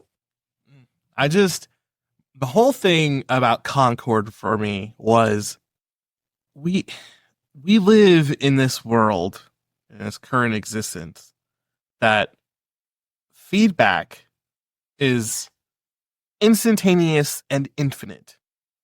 You can put out an alpha of your game, have people play it, and they will give you instant feedback. You can do that as many times as you want. You can, and people will gladly hop onto a free game and tell you what they think about it. How are you spending that much money on one game and you don't know if people will like it? How do you do that? How do you get that far in the process and you have no idea if people want this game or not? When you're reading your list, I was like, man, these are some good ones. These are some jabroni-ass jabronis on here. And then when you said Concord, I was like, then I started thinking about it. I'm like, how did you get that far into the process of the game and realize that and not know that nobody wanted to play it? Right. Well, and with some of the ones I had on the list, like some of them actually had like a positive outcome. Like, with the Rock, he eventually he wised up and like turned heel and scaled it back and like made it part of the story, which was actually kind of great. Tango ended up getting revived and then purchased. They're not taking all their IP with them, but at least they're taking hi-fi with it. But Gearbox, I don't know. Gearbox at least put the movie out, and so did Rocksteady with Suicide Squad. And say what you will about that game, like I thought it was pretty decent. It was definitely misguided and fingers, far from the pulse, shoved straight up their ass. Would you like a chocolate covered pretzel? There's a Jay and Silent Bob reference for you. Yeah. But Sony just really, they pooped the bed and earned themselves a Brettley in the process. So first off, go ahead. First off, Mallrats, underrated gym. If you get into the Jay and Silent Bob universe, do not skip Mallrats. It's great. Nope. Second of all, 100%. Like the idea that you spent. I mean, I don't remember what the amount of time that game was in production for, but it was long. Like I don't remember what. Like last time I read about it was when this all went down, was months ago. But like it was in production for a long time. How did you not know that no one wanted this game? Like you could have retooled it in 100 different ways. But how do you release a game that you spent that much time and money on and not know that no one wants to play it? Yeah. Oh. All right. Beyond me, dude. I don't know. What you got? Okay. So my next award, this one is probably going to shock some people just because of where I'm placing it. But I feel like I got to place it here just because this game was technically released in 2024, but it's been around and people have been, okay, so let me just say it. So the award is the most amount of time that I spent in a game in 2024. If you look at and this award goes to Satisfactory, very obviously. Satisfactory, I've been talking about it for like the past 6 months of Game Dads. I don't think there's been a podcast that it hasn't been at least mentioned in what you're playing. If not, I just said something about it because I've just been talking about it. So Satisfactory, let me talk about Satisfactory for a little bit. So the 1.0 came out this year, and that's why I'm saying that's why I'm putting the award this year. But I've been playing Satisfactory, quote unquote, for a while. I think my original download of Satisfactory was in 2021 when it still hadn't been fully released yet. I played Satisfactory in 2021 for, if I'm remembering correctly, 34 hours and did not pick it up again until 2024. In 2024, I have put 550 hours into that game. Oh my God. 550 hours. I have played all the way through the original game. like one time, and now I've started a second factory, and now I'm playing through it again. I like it. It hits the perfect spot in my brain that like when you play like a city builder game, you hit a point where you're running into micro issues that you started in your city way before you ever got to this point. So then you're running into the problem of how do I fix these micro issues that I started that happened months ago without completely destroying my city. I run into this point, my brain is like, cannot compute, do not destroy houses to build houses, and then I get bored of the game, I stop playing. Satisfactory does not have this problem because at any point in the game, you can destroy everything in your city, in your factory, rebuild the entire thing, and nothing changes. So like this allowed me to like continue through every hurdle I ever ran into all the way to the end of the game. Because like you have this entire map that is monstrous. It's huge. And you can just stop anywhere in the middle of a field and just say, I'm going to build a new factory right here. And then just build a new factory. You can just like find a waterfall and just be like, man, this is waterfall looks cool. I'm going to build a factory right here. And then just build a factory right there. You'd be like, I need more room in my factory. And then you can just build a factory on top of your existing factory. And it just like the fact that you have so much freedom to do whatever you want, however you want to do it, but you also have like a goal at the end, just hits my brain in the right spot where I can just play this game for hours. I can literally play this game for hours. Like in my new factory, I'm taking things more slowly. I'm playing things. I'm like designing things. I'm making things look super cool and like making sure my factories are aesthetically pleasing. But like I'm doing it with this like deep down urge of trying to stop myself from like barreling through the rest of the game to the end again. Like I've already beaten it.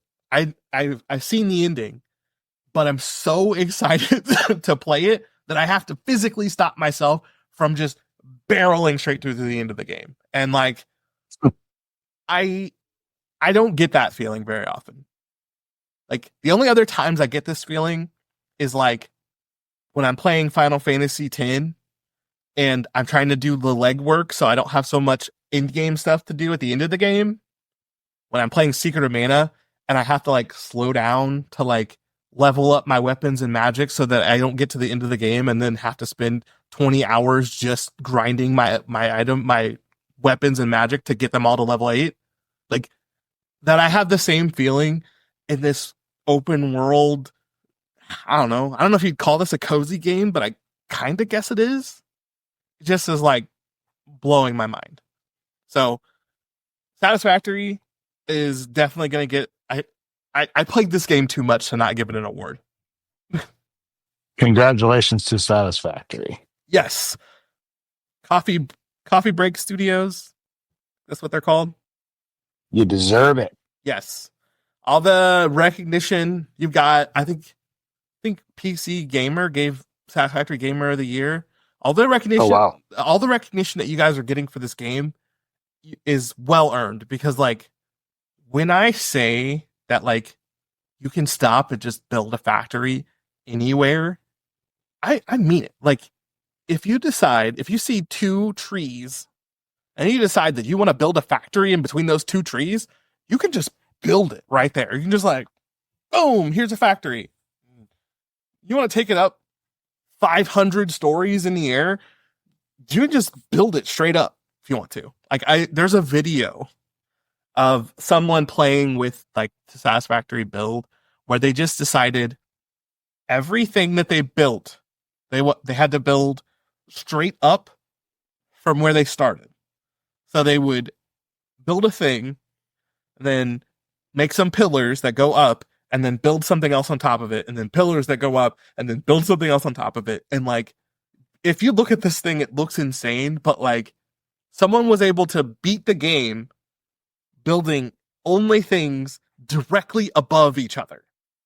Just conveyor belts spiraling around all the way up, as far up as they could. They were just building straight up. I'm like, so many different things. Like, if you see some of the really intricate, satisfactory builds, people have been able to do things that barely make sense. Like, someone built a city that runs every item in the game, and it's just one continuous like set of factories and buildings and stuff. It just expands out. Everything connects perfectly. Everything runs smoothly. There are no hiccups. Just like it like seeing some of the stuff that people build in Satisfactory is like beautiful. It's game art to me, because they like to be able to connect these things and make them run so smoothly is just nuts. Like, Satisfactory has a lot of like power like within it. I don't even know how you describe the way that the game can keep track of every little item, hundreds of thousands, millions of little items moving around the entire, like, crazy. Satisfactory gets the game that I spent way too much time in this year award. Dickie Simpkins is smiling wherever he is. Yeah. Probably at a local gym playing some 15-year-olds and showing them what's up. Yeah. He's got NBA Jam, and he's just like, it should have been me. Yeah. Not Scottie Pippen. That's right. Okay. So the next award that I have, the best TV show I saw. I didn't watch a lot of TV this year, but the TV that I did watch, it was kind of scattered between like new and old stuff. So my nominees are Death Note, Mm-hmm.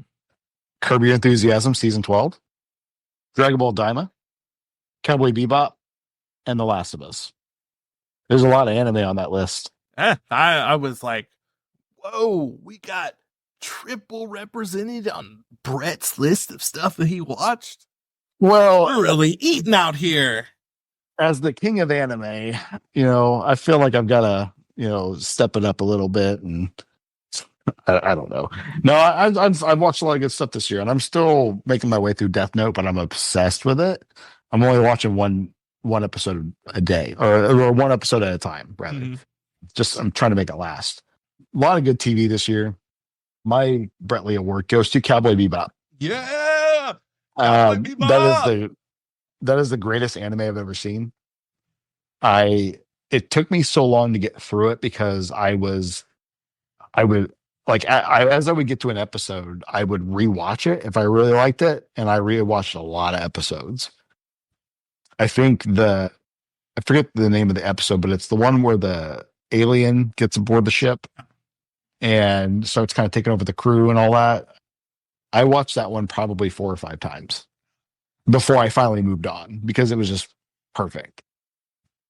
Allie got obsessed with it as well, so she watched with me. She kind of picked it up maybe about a third of the way through, and by the ending episodes, I don't think that I've ever actually shed a tear at like during an anime. 2 of the nominees on this list actually made me tear up. There was the Bill episode of The Last of Us, which I'm not going to spoil. That was one of the most beautiful moments of television, or really just any form of entertainment that I've ever seen in my life. But the ending of Cowboy Bebop was beautiful and poetic and it's masterful. It's perfect in every way, shape, and form. There's not a bad episode of Cowboy Bebop. I'm glad that there's no more of it. Yeah. Like, in this world where everything has to continue and evolve and and persist, Cowboy Bebop it's a perfect slice of entertainment, and that is why it is deserving of this Brettley. So Yes, to all that. Cowboy Bebop. I am like what you said is perfect, and like I gotta talk about I'm just gonna hop in how impressive it is that Cowboy Bebop it just ended. It's so Yeah. impressive.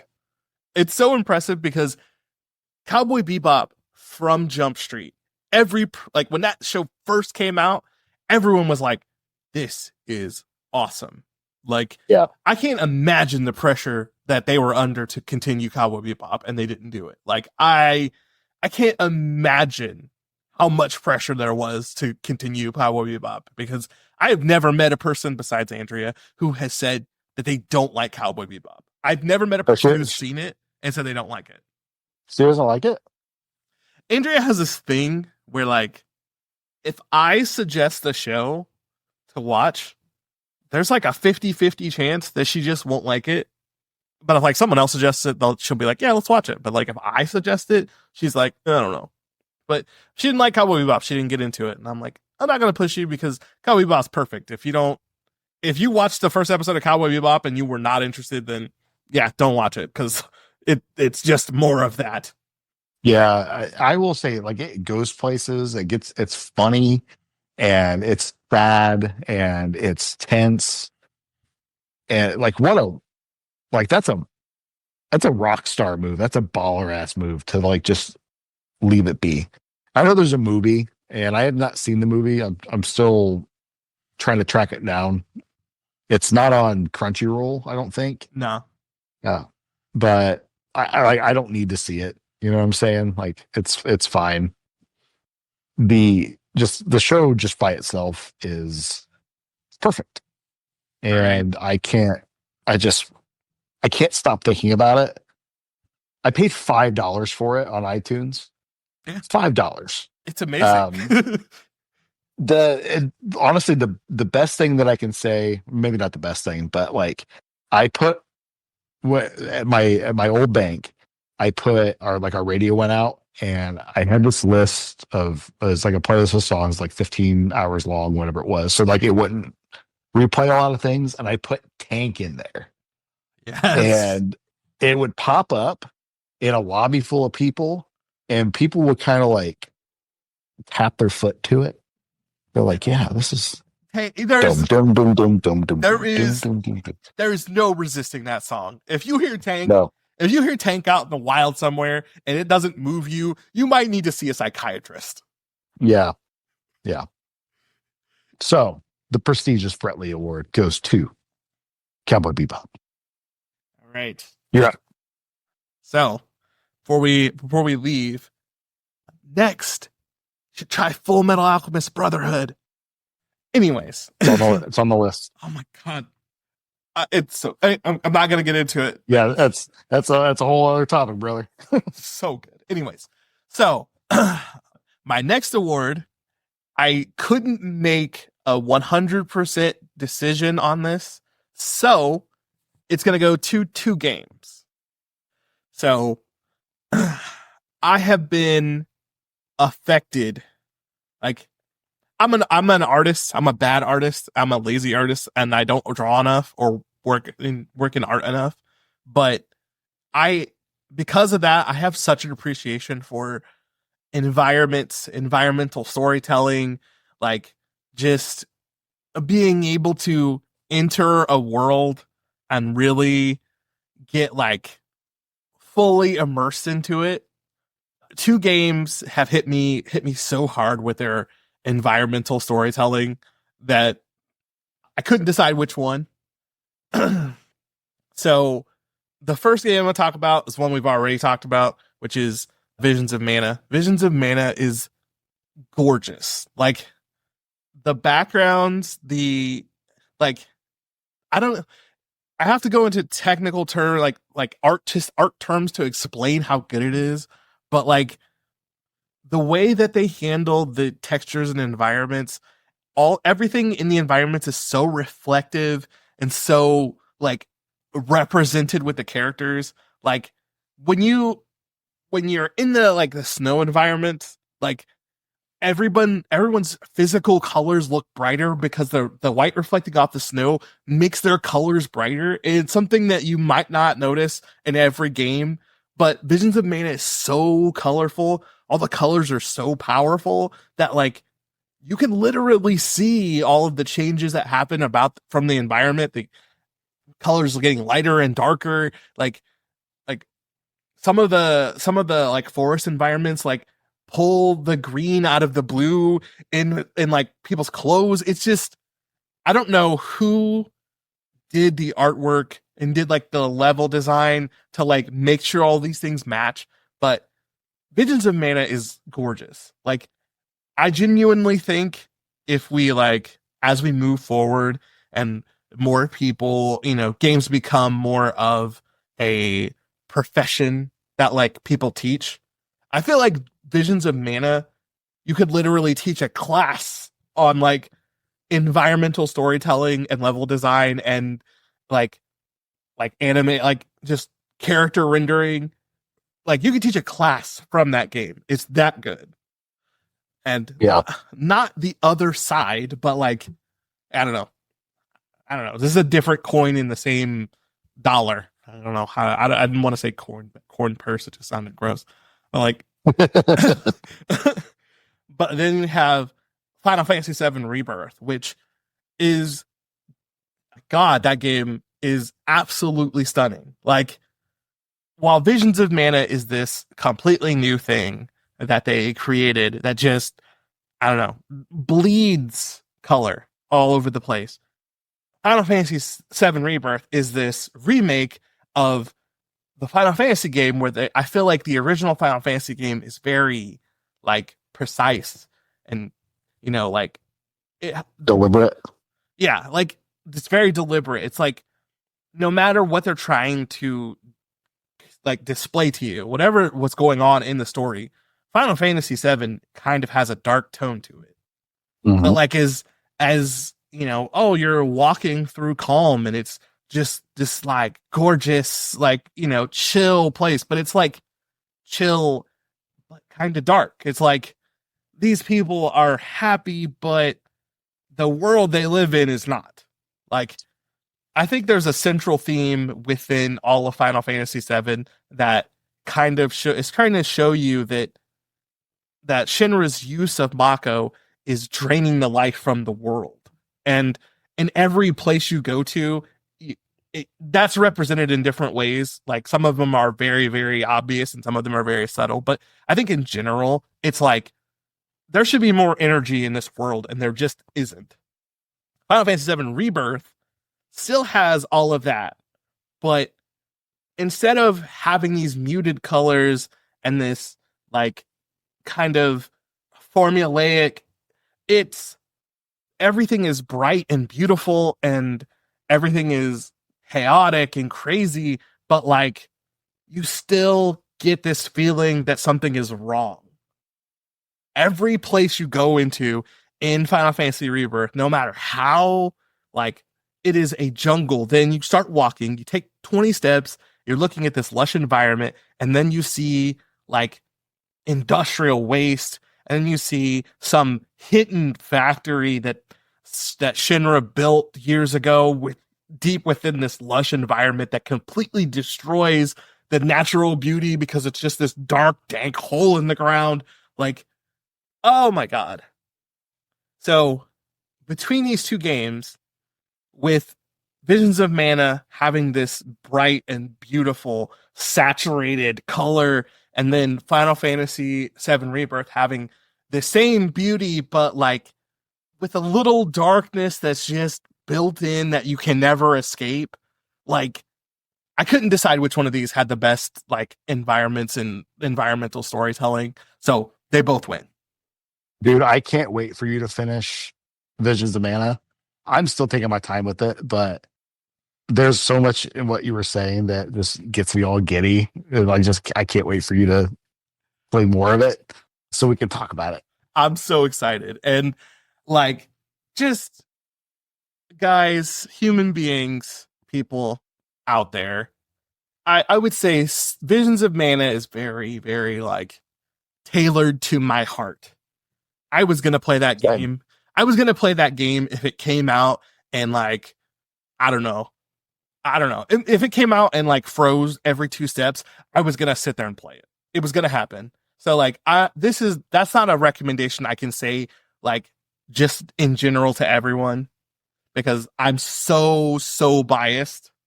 But Final Fantasy VII Remake and Final Fantasy VII Rebirth, if you have not played those games for any reason beyond maybe, I don't know, I don't think our viewers skew that young, but like maybe it's too mature for you.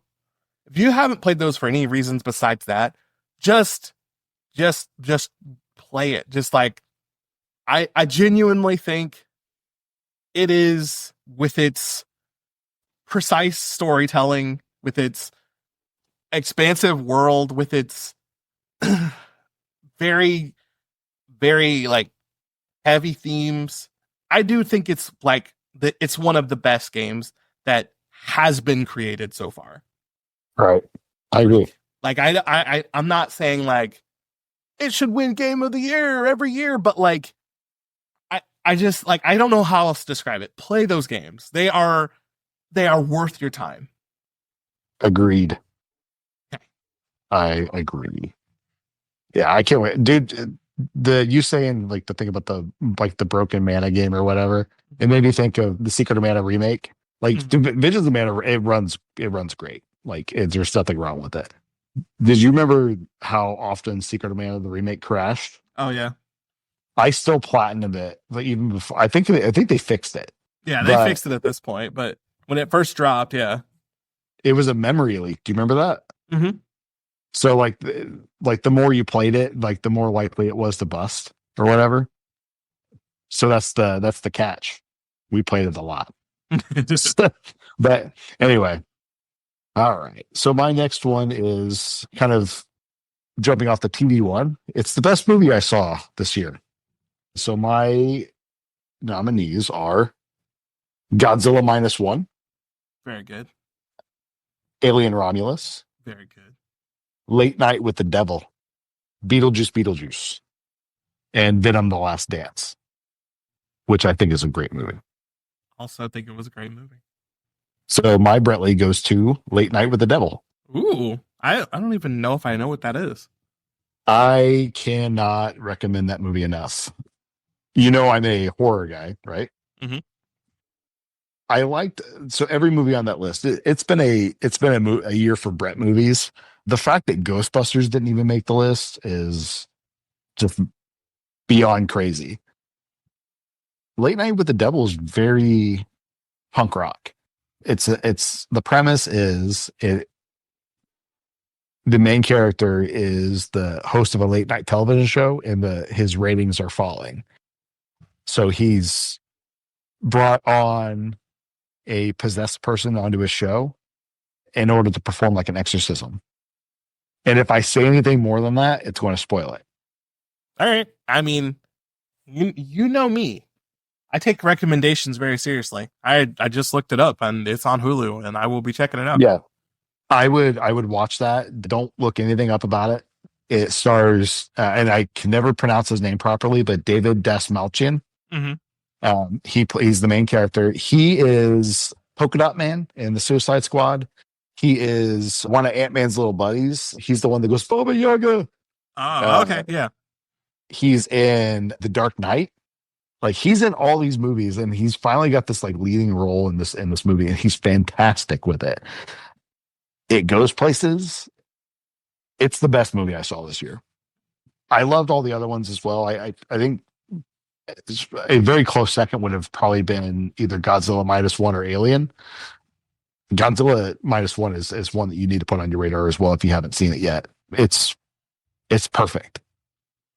And then the other ones are just, I mean, they're Brett movies, but I wanted to pick something that was not built on the idea of something else, even though those other movies are great as well. They're all either sequels or reboots or continuations, whatever. Late Night with the Devil, that gets my tip of the cap. So congratulations. I'm gonna have to check it out because I'm always down for a good movie recommendation. That is my jam.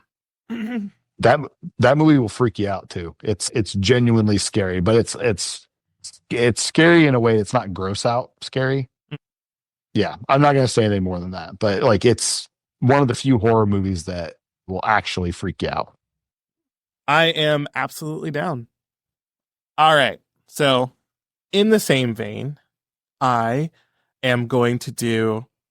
I tried to keep this all video games, but I wanted to give one last shout out because this year had some crazy anime releases, and I'm the anime. I'm trying to catch up to the anime master, so I wanted to give my recommendations of animes that came out this year, and there are some really good ones. Just this year just had some bangers. So let me talk about it a little bit. This one's going to be the one that goes a little long for me because there are some really good animes that came out this year. And I tried to get as many of them in as possible that I personally enjoyed that I would recommend to other people. And then I'm going to tell you what my winner was. So one of the ones that disappointed me the most it's called Ninja Kamui. It's like an Adult Swim anime. It's literally only on Adult Swim. There was a lot of hype about it. The first episode came out pretty banging, but then after that, it just kind of fizzled out. But if you're into, like, I don't know, let's say hyper bloody ninja fights, then Ninja Kamui is probably going to be up your alley, but the story just did not grab me. Another one that I thought would end up being much higher on this list, and this isn't me insulting it at all, it's just there are some really banger animes that came out this year, is actually Dragon Ball Daima. This is not me hating on Dragon Ball Daima. Please go watch it. It's great. But it just, in comparison to the other three animes that I'm going to talk about, it wasn't close. And I'm Mr. Dragon Ball Z, so if I'm saying that, like, these other three are just above. So the first one I'm going to mention is Kaiju number 8. Kaiju number 8 is an anime about, it pulls at my heartstrings in a weird way. So it's about a guy who wanted to join, let's say, their version of the Marines. He tried and tried and tried and tried and never got in. So instead of working as in the Marines, which instead of working in that there as the special soldiers, he got a job cleaning up the special soldier after the special soldiers because they fight giant monsters that explode everywhere. And the story is like weirdly real. So like after these soldiers killed the giant monsters, there's like a giant corpse that has to be gotten rid of. So he took a job getting rid of the giant corpses. So he works at this until he's in his like 30s. And at 30, I think it's 32 is the last time that they will let you take the test. So he's going to take it one more time just to see if he can do it. Between when he's taking the test, he gets one of the giant monsters, is like a tiny version of that monster, and it possesses him, gives him superpowers. Now he's strong enough to be able to take and pass the test. And then he takes and passes the test, and the story goes on from there. But like the heartstrings part of it is he's such a good guy, and like all he wants is to be able to like pass this test because his best friend is one of these elite soldiers, and he just wants to pass the test to like catch up to her because she got it, he didn't get it, so he spent his entire life trying to get there, and then he finally does. And like it's just season 1 that just dropped. I think it's only 12 episodes, but like me and Andrea and Chris literally had a watch party for every episode of Kaiju number 8. That's awesome. It's great. The art style is great. The characters are fun and entertaining. Like the voice acting is good. It's just I would say it's the most feel good anime on this list, but the next anime is more feel good than Kaiju number 8. So after Kaiju number 8 is Delicious in Dungeon. Delicious in Dungeon it's one of those animes that if someone wrote the concept down on paper, you'd be like, what is this? But watching it in action, it's so good. So it's a medieval setting. The characters are, like adventurers. They're going down the floors of a big, huge, giant dungeon. the original premise is one of their friends got eaten by a dragon. So they're trying to get to the floor that the dragon is on, kill the dragon, get their friend's bones out of the dragon so that they can resurrect. So, but the main part of the story is actually they go down, and as they go down floors of this dungeon, they fight different monsters. And then they find crazy and delicious ways to cook those monsters. And that is the entire story of Delicious in Dungeon. So every episode, they fight some new monster, and then one of the main characters is like dungeon master and expert chef, and then he cooks up the monster that they just killed, and then they eat it. And it's so awesome. Again, it sounds insane on paper, but it is amazing. I think I'm talking kind of out of my ass here, but like I do think Delicious in Dungeon is probably in the entire anime sphere this year, it's probably the third or fourth most popular anime that's come out this year. Like that is the concept. It is not any more complex than what I just explained, but it's like the third or fourth most popular anime that's come out this year. Delicious in Dungeon rules. And then last, I didn't think that something was going to top Delicious in Dungeon this year, and then I watched Dandadan, and Dandadan is the craziest thing I've ever seen, and it is absolutely awesome.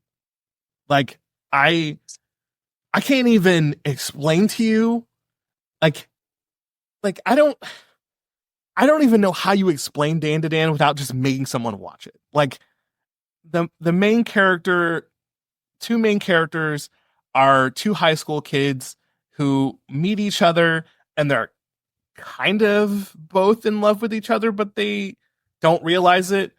The girl is obsessed with ghosts, and the boy is obsessed with aliens, and they meet up, and the girl dares the boy to go to a haunted hospital, and then the boy dares the girl to go to... No, wait, hold on. I got that backwards. The boy dares the girl to go to a hospital where people report aliens, and the girl dares the boy to go to like an abandoned train tunnel where ghosts appear. The boy gets possessed, the girl gets abducted by aliens, and then the rest of the series just happens after that. I don't even... Like, I can't explain it without literally telling you episode by episode what happens. Like, it's insane, but the boy and the girl have such good chemistry together. They both make you like endear to them instantly. Like it's just, I can't even explain Dandadan. It's just amazing. And like the music is good, like the characters are great, the comedy is good. Like I like I said, I can't explain Dandadan to you. It's one of those things that you have to watch to get, but it's just, it was so good. And I literally, like, me and Andrea's Saturday night is like, put the kids to bed, we go into our bedroom and we watch Dandadan like every Saturday since it dropped. That's awesome. So award of anime of the year goes to Dandadan. If you pause real quick, Dandadan does have a maturity warning. I would say you should probably be 15 or up before you touch it. But Dandadan is amazing. If you're mature enough, please go watch it. It's on my list. And there is the opening of Dandadan literally has, the song has an Eminem reference in it. The video has a Fresh Prince reference in it and a Rihanna reference in it. And these are all anime characters in Japan. That's awesome. Dandadan is awesome. Dandadan is, I think it started in October. I did not think it was going to take over my preferences like it did, but like it's the best anime that's out right now. Also, a shout out to Solo Leveling, but like Solo Leveling ended, and I went to the Solo Leveling movie, which was dope. But like, I probably should have put Solo Leveling on this list because it's also really good. But I just like those five specifically are like the most important animes I feel like came out this year. You say ended as in like it's done? Oh no. It season one ended at the beginning of this year, and then the movie Oh, came okay. out. The movie came out, and then season two starts up the beginning of next year. So like, it's just like I didn't put Solo Leveling on the list because it started in 2013 and then ended at the beginning of 2000 or 2013. It started in 2023 and then ended at the beginning of 2024, and then the new season starts in 2025. So like Solo Leveling is like almost completely out of 2024, but it's still worth mentioning. Good. Yeah, anytime I hear an anime is done and over, and preferably like 30 episodes long, that's what really gets me going. So Yeah, I understand because sometimes the animes can be long, and also because of the, let's say, TV season structure, they can include a lot of filler. yeah, If you're into filler, that's not I mean it's not a crime to have filler in your anime, but if you're looking for, concise type of animes, you don't want, you know, fucking Naruto levels of filler where Naruto has 4 seasons that are actually canon and then 5 seasons of filler. I've never seen all of them. I love Naruto, and I have never watched all of the original Naruto season filler, so I am not hating it all. all right, okay. You got any more to say about that? Nope, that is it. Please go, if you're mature enough, go watch Dan to Dan. It's just it's insane. Okay, where we at now? That is all 5 categories for me. You have that was five. Most annoying character, most time spent in a world, best world, anime, and Overwatch killer. Yeah, that's 5. Okay, right on. So my fifth one is just my game of the year. So yeah, I thought that's what we were gonna do, four and then game of the year. But Oh, anyway, I went over. it's cool. It's cool. We can actually just do this one as overall game of the year if you want to. But I've got my nominees first. I'm not. We can. I'm not sure if you'll agree with me on mine or not. You may, but if you don't, that's fine. We can agree to disagree. All right.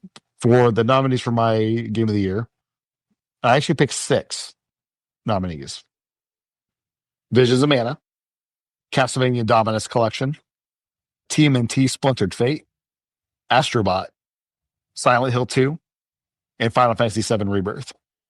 So my Brettley goes to Final Fantasy VII Rebirth. All right, then Final Fantasy VII Rebirth gets the Brettley Award Platinum because I also say Final Fantasy VII Rebirth was the game of 2024. So I'll tell you what though, like my it's been that all year, and the last few months have really kind of ramped up as far as like releases are concerned. It's been a really weird year for me. I'm not playing as much, and I do have criticisms of Rebirth, but I still don't think anything has touched the scope, the depth, the charm, or the emotion of Rebirth until I played Visions of Mana. And I'll say if I had beaten Visions of Mana in a timely fashion, I think that probably would have taken it for me. Mm-hmm. That said, Rebirth, man, just like we had an idea where it was going to go, and we all braced ourselves, and it still punches in the gut. Like we all knew it was coming, but like the things like we didn't expect, or at least the stuff I didn't expect, especially coming out of the remake, just how much like the supporting cast really kind of stole our hearts Mm-hmm. and our materia. Yeah. The main cast is just great.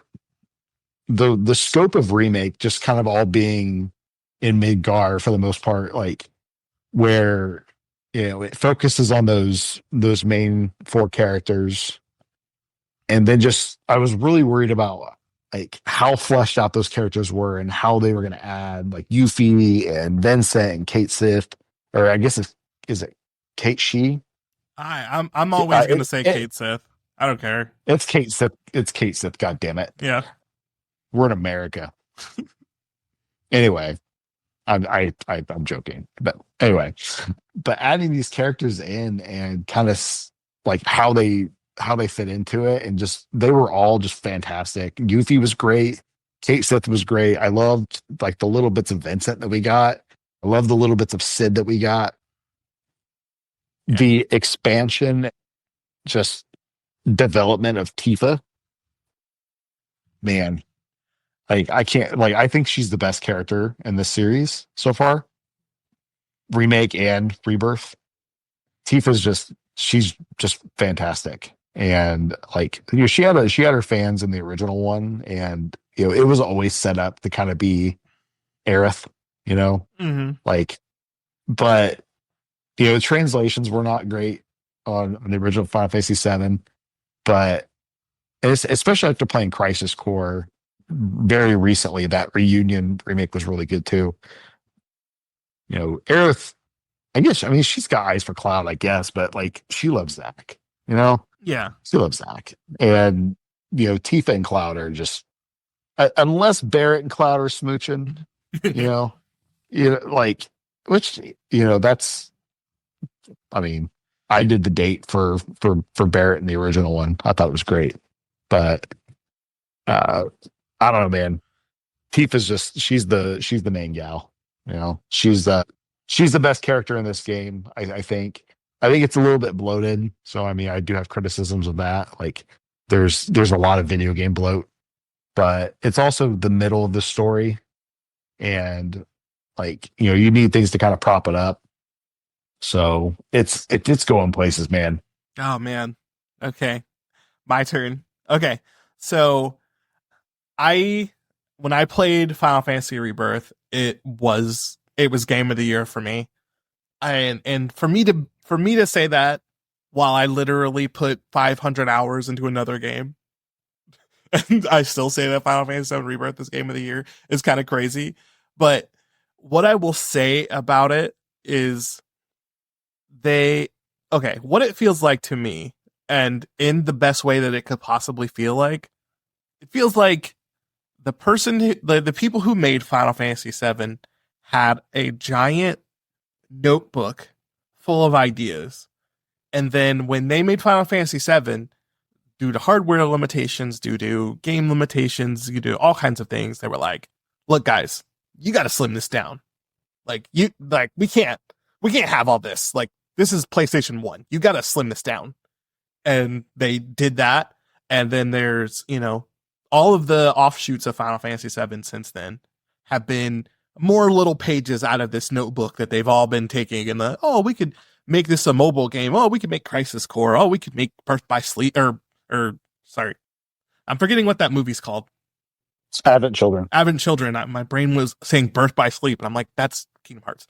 But like all of these other things, and then when this game came along and this remake came along, they were like, here's the notebook. I've been wanting to use this since 1997. Like, here it is. And they were like, you can't put all that in the first one. We need to focus the first one on Midgar and, giving you the story, giving you the relationships between Cloud, Tifa, Aerith, and Barrett. That's what we're focusing on in this one. And then when we got to Rebirth, they were like, bust out the notebook, do whatever you want. Like, just there it is. Here's your playground. Play with it. Do whatever you want. And they were like, oh my God. And like that, I feel like that does contribute to like this like game bloat. Cause it's like the game has so much in it, but it's like at the same time, it feels so enthusiastic. Like, yeah, when we talk about game bloat in a lot of other games, I'm not going to say all, but a lot of other games, it feels like we created a game, we created our story, but now we need other stuff. So then they just like, well, what if you fight this bandit camp and then take over their bandit camp? Or like, what if you need, this lady needs 5 eggs. So like go in the forest and find a chicken and get 5 eggs and bring them back to her. Like none of the extra stuff in Final Fantasy VII Rebirth feels like that. And that I'm like, for you guys to, I mean, there's so much crap in here, but like all of it feels enthusiastic. All of it feels like I want to tell this story. I've been wanting to tell this story since 1997. Now I get a chance to. Like Final Fantasy VII Rebirth. Honest to God, I don't know. There are like 3 games in the history of games that could have come out this year that would have had a chance of me putting them above Final Fantasy VII Rebirth. Like Secret of Mana, Chrono Trigger, and like, I don't know, Final Fantasy X maybe. Those are the only names I can think of off the top of my head that would have had a chance at beating Final Fantasy VII Rebirth this year. Right. So Final Fantasy VII Rebirth, both of us agree. So that gives it the Platinum Brettley Award, the first one ever. Yeah. The remastered Platinum Award. That's right. Yeah. It's been a really weird year for games. Like, yeah, there's a lot of remasters, a lot of remakes and all that. And I feel weird about remakes. Like, I love them. And, there's just a lot of them, and I know there's this whole debate on like where remakes stand when it comes to Game of the Year and stuff, but things like Rebirth and Final Fantasy VII Remake, Silent Hill, like Resident Evil, like they feel like such big experiences and they're not the same as their original counterparts and stuff. And like Rebirth, and like you can actually kind of make the case that they're sequels to the originals. Same thing with Silent Hill 2 and all that, but it's been a really weird year for video games. I don't know if it's been a down year or not, but it's definitely a weird year. But I think that I don't know. I think that this year has had some high highs, but also some low lows. Oh, definitely. Like we try to keep it positive here on the Gamedads podcast, but like if we were to make like a worst game of the year, there would be some competition down there at the bottom. Oh, most definitely. I don't really like talking about like worse stuff. I would much rather celebrate like the good stuff. I don't know. I played some really gnarly stuff this year though, like bad. Yeah. Just I guess as man, I was going to talk about that Power Rangers game a little bit, like in the one I'm playing, but I don't want to be negative. Yeah. Like I said, we try and keep it positive here on the Game Dads podcast, but 2024 had some disappointing releases. Some 100%. releases that people, were really excited about that came crashing down. Like we ain't even gonna talk about Jujutsu Kaisen Cursed Clash. Oh my God. Jujutsu Kaisen is, for the anime fans out there, is one of the biggest anime releases that has come out in the last 5 years. And we got our first fighting game from that story, and it was absolute dog water. Like, yeah, like there are some really, really, like, I mean, we had some high highs and some low lows. So all in all, though, I think 2024 had some, as long as you were, being careful, making your decisions based off of how you feel and not, hype, 2024 was a great year for games. That's what I'll say. It was. Speaking of positives, as we kind of unpack and in this episode, I am going to give my positive to you. If that's still the plan. Yep. So I'm going to give the floor to you, my friend. All right. So as of this recording, my wife Andrea is 12 weeks pregnant with our new baby. So we are going to be adding another addition to the Game Dads family. So hilariously, basically both of us are going to have a new baby next year. Right. Within about a month and a half of each other. It's so nuts, dude. So this will probably end up being less of a video game podcast and more of like what are you playing? The diaper game. That's right. What are you playing? Late night feedings. Yes. I'm excited to see like how this podcast evolves. I want to still keep it video game themed, definitely, but I always talked about, especially like when Drake was born, I always talked about writing a book, and I still kind of want to do that. I had like tentative titles for it. It's like, why is this sticky? Why is this wet? Like Mm-hmm.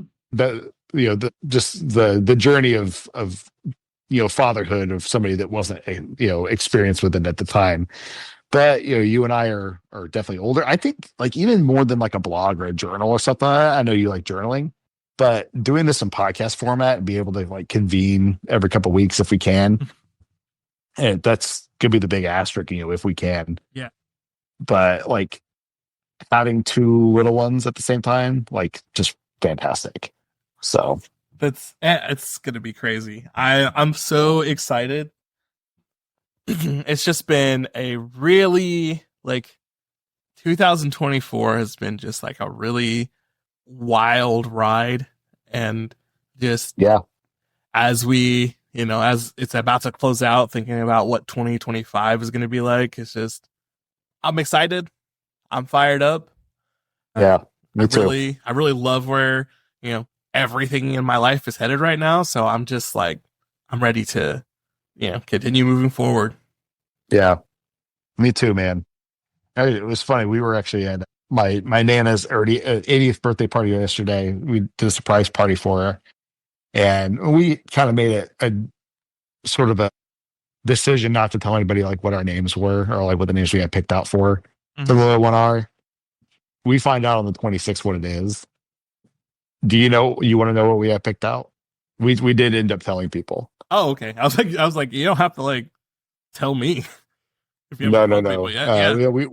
We did end up telling people. So like when Allie and I first got married, we actually had a couple names picked out, and just in case it ever happened, we weren't necessarily trying. But for a girl, we've got Lydia, Mm-hmm. which is actually kind of cool because the Beetlejuice movie just came out, and like just super cool. I still think that this is going to end up being a girl, but we'll find out. And for a boy, I love that you picked Leroy for your son. We actually have Leo. Oh, nice. Yeah. So I want me, I want Leonardo. But and I swear to God, and or whatever you want to swear to and stuff, it's not a Ninja Turtles thing. It's you not you keep doing this. You keep doing this. What? Your son's name is Drake, but it's not Drake. I swear it's not Drake. No, it's Leo, but it's not Ninja Turtles. Oh no, Drake was definitely Robin. Is that what you were getting at? Or were you talking about like Drake the rapper? Drake the rapper? I wouldn't talk about Drake the rapper. I was talking about Nathan Drake. Oh, Nathan Drake? No, it was a Robin thing.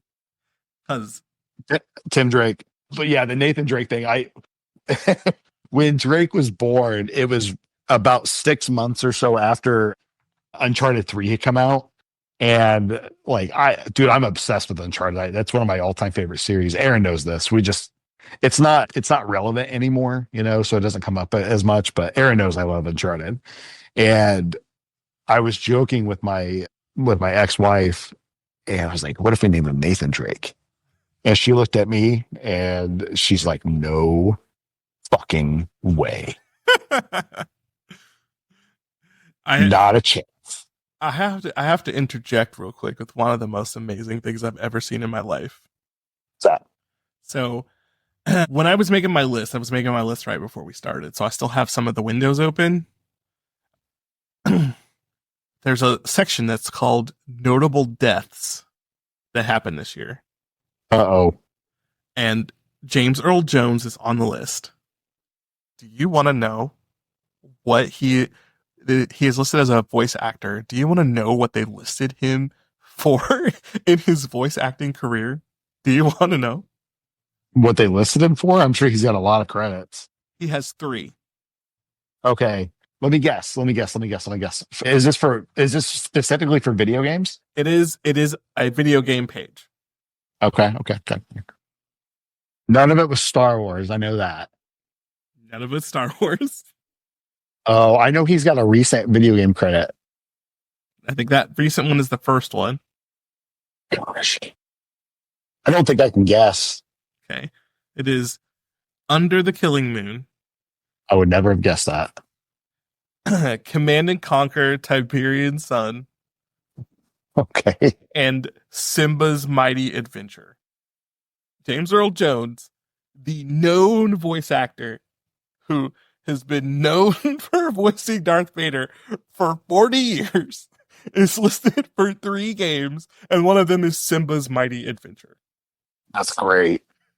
I'm sorry. If we could have got him in Kingdom Hearts, dude. Oh, that would have been dope. Yeah.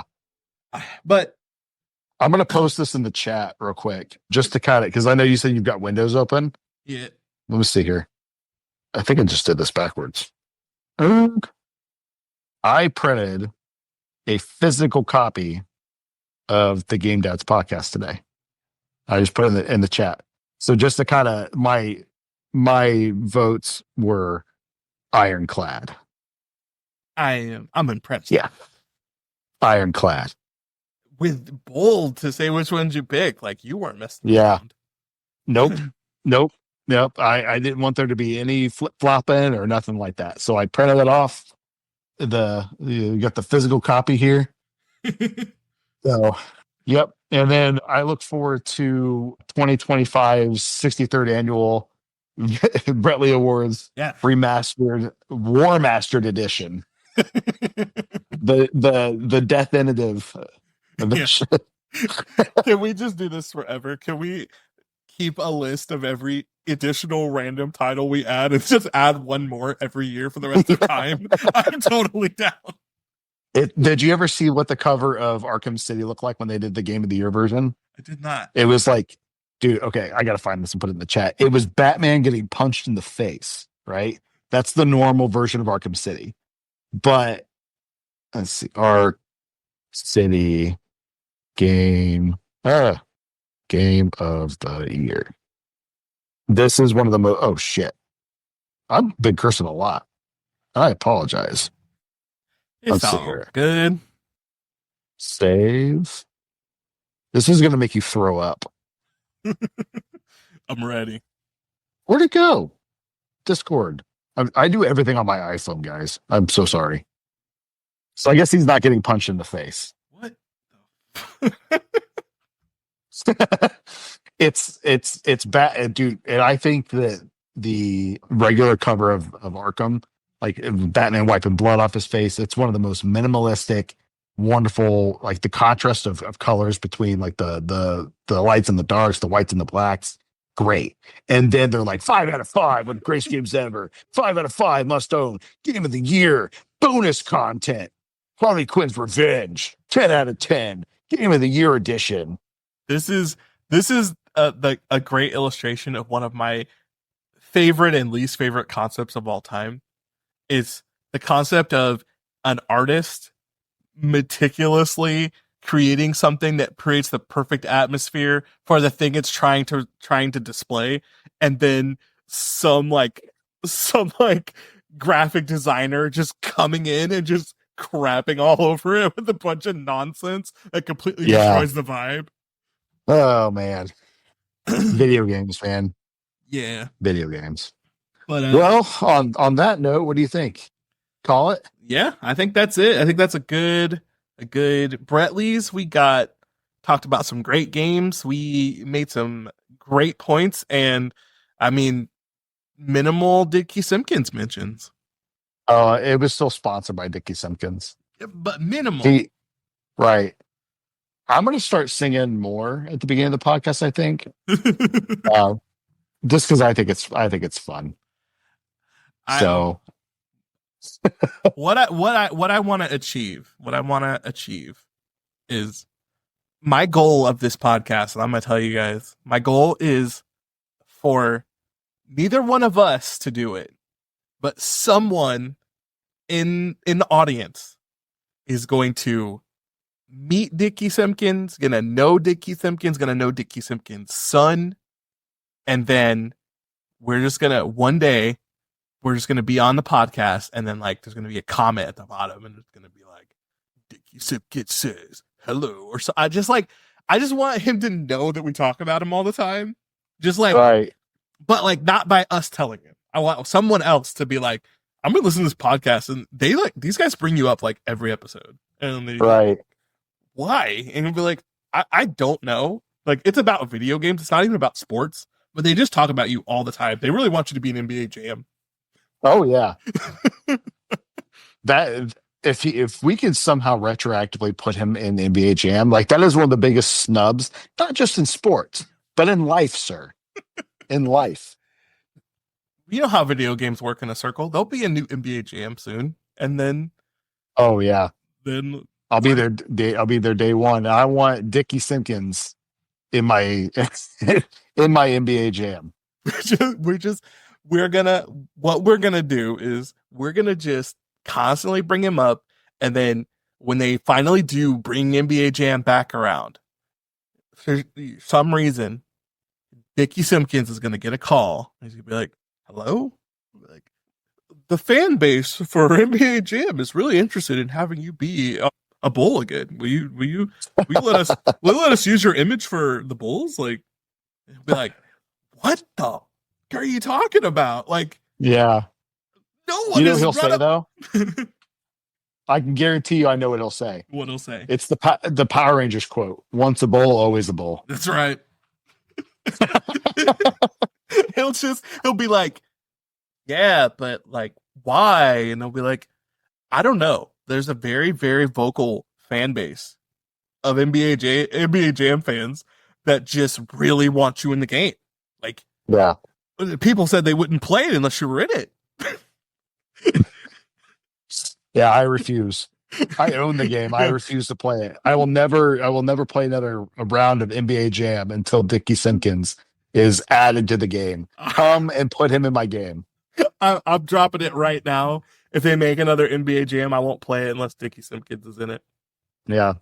Change.org.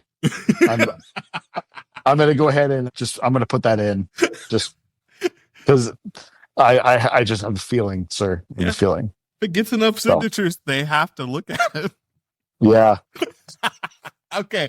We got to close this one down. We're waffling. Yeah, we are. It was a good one though, dude. So yes, another great year of the Game Dads podcast. Heck yeah. So, all right. Tell them large Marge sent you, bub. Wimmity wham wham wazzle. Peace.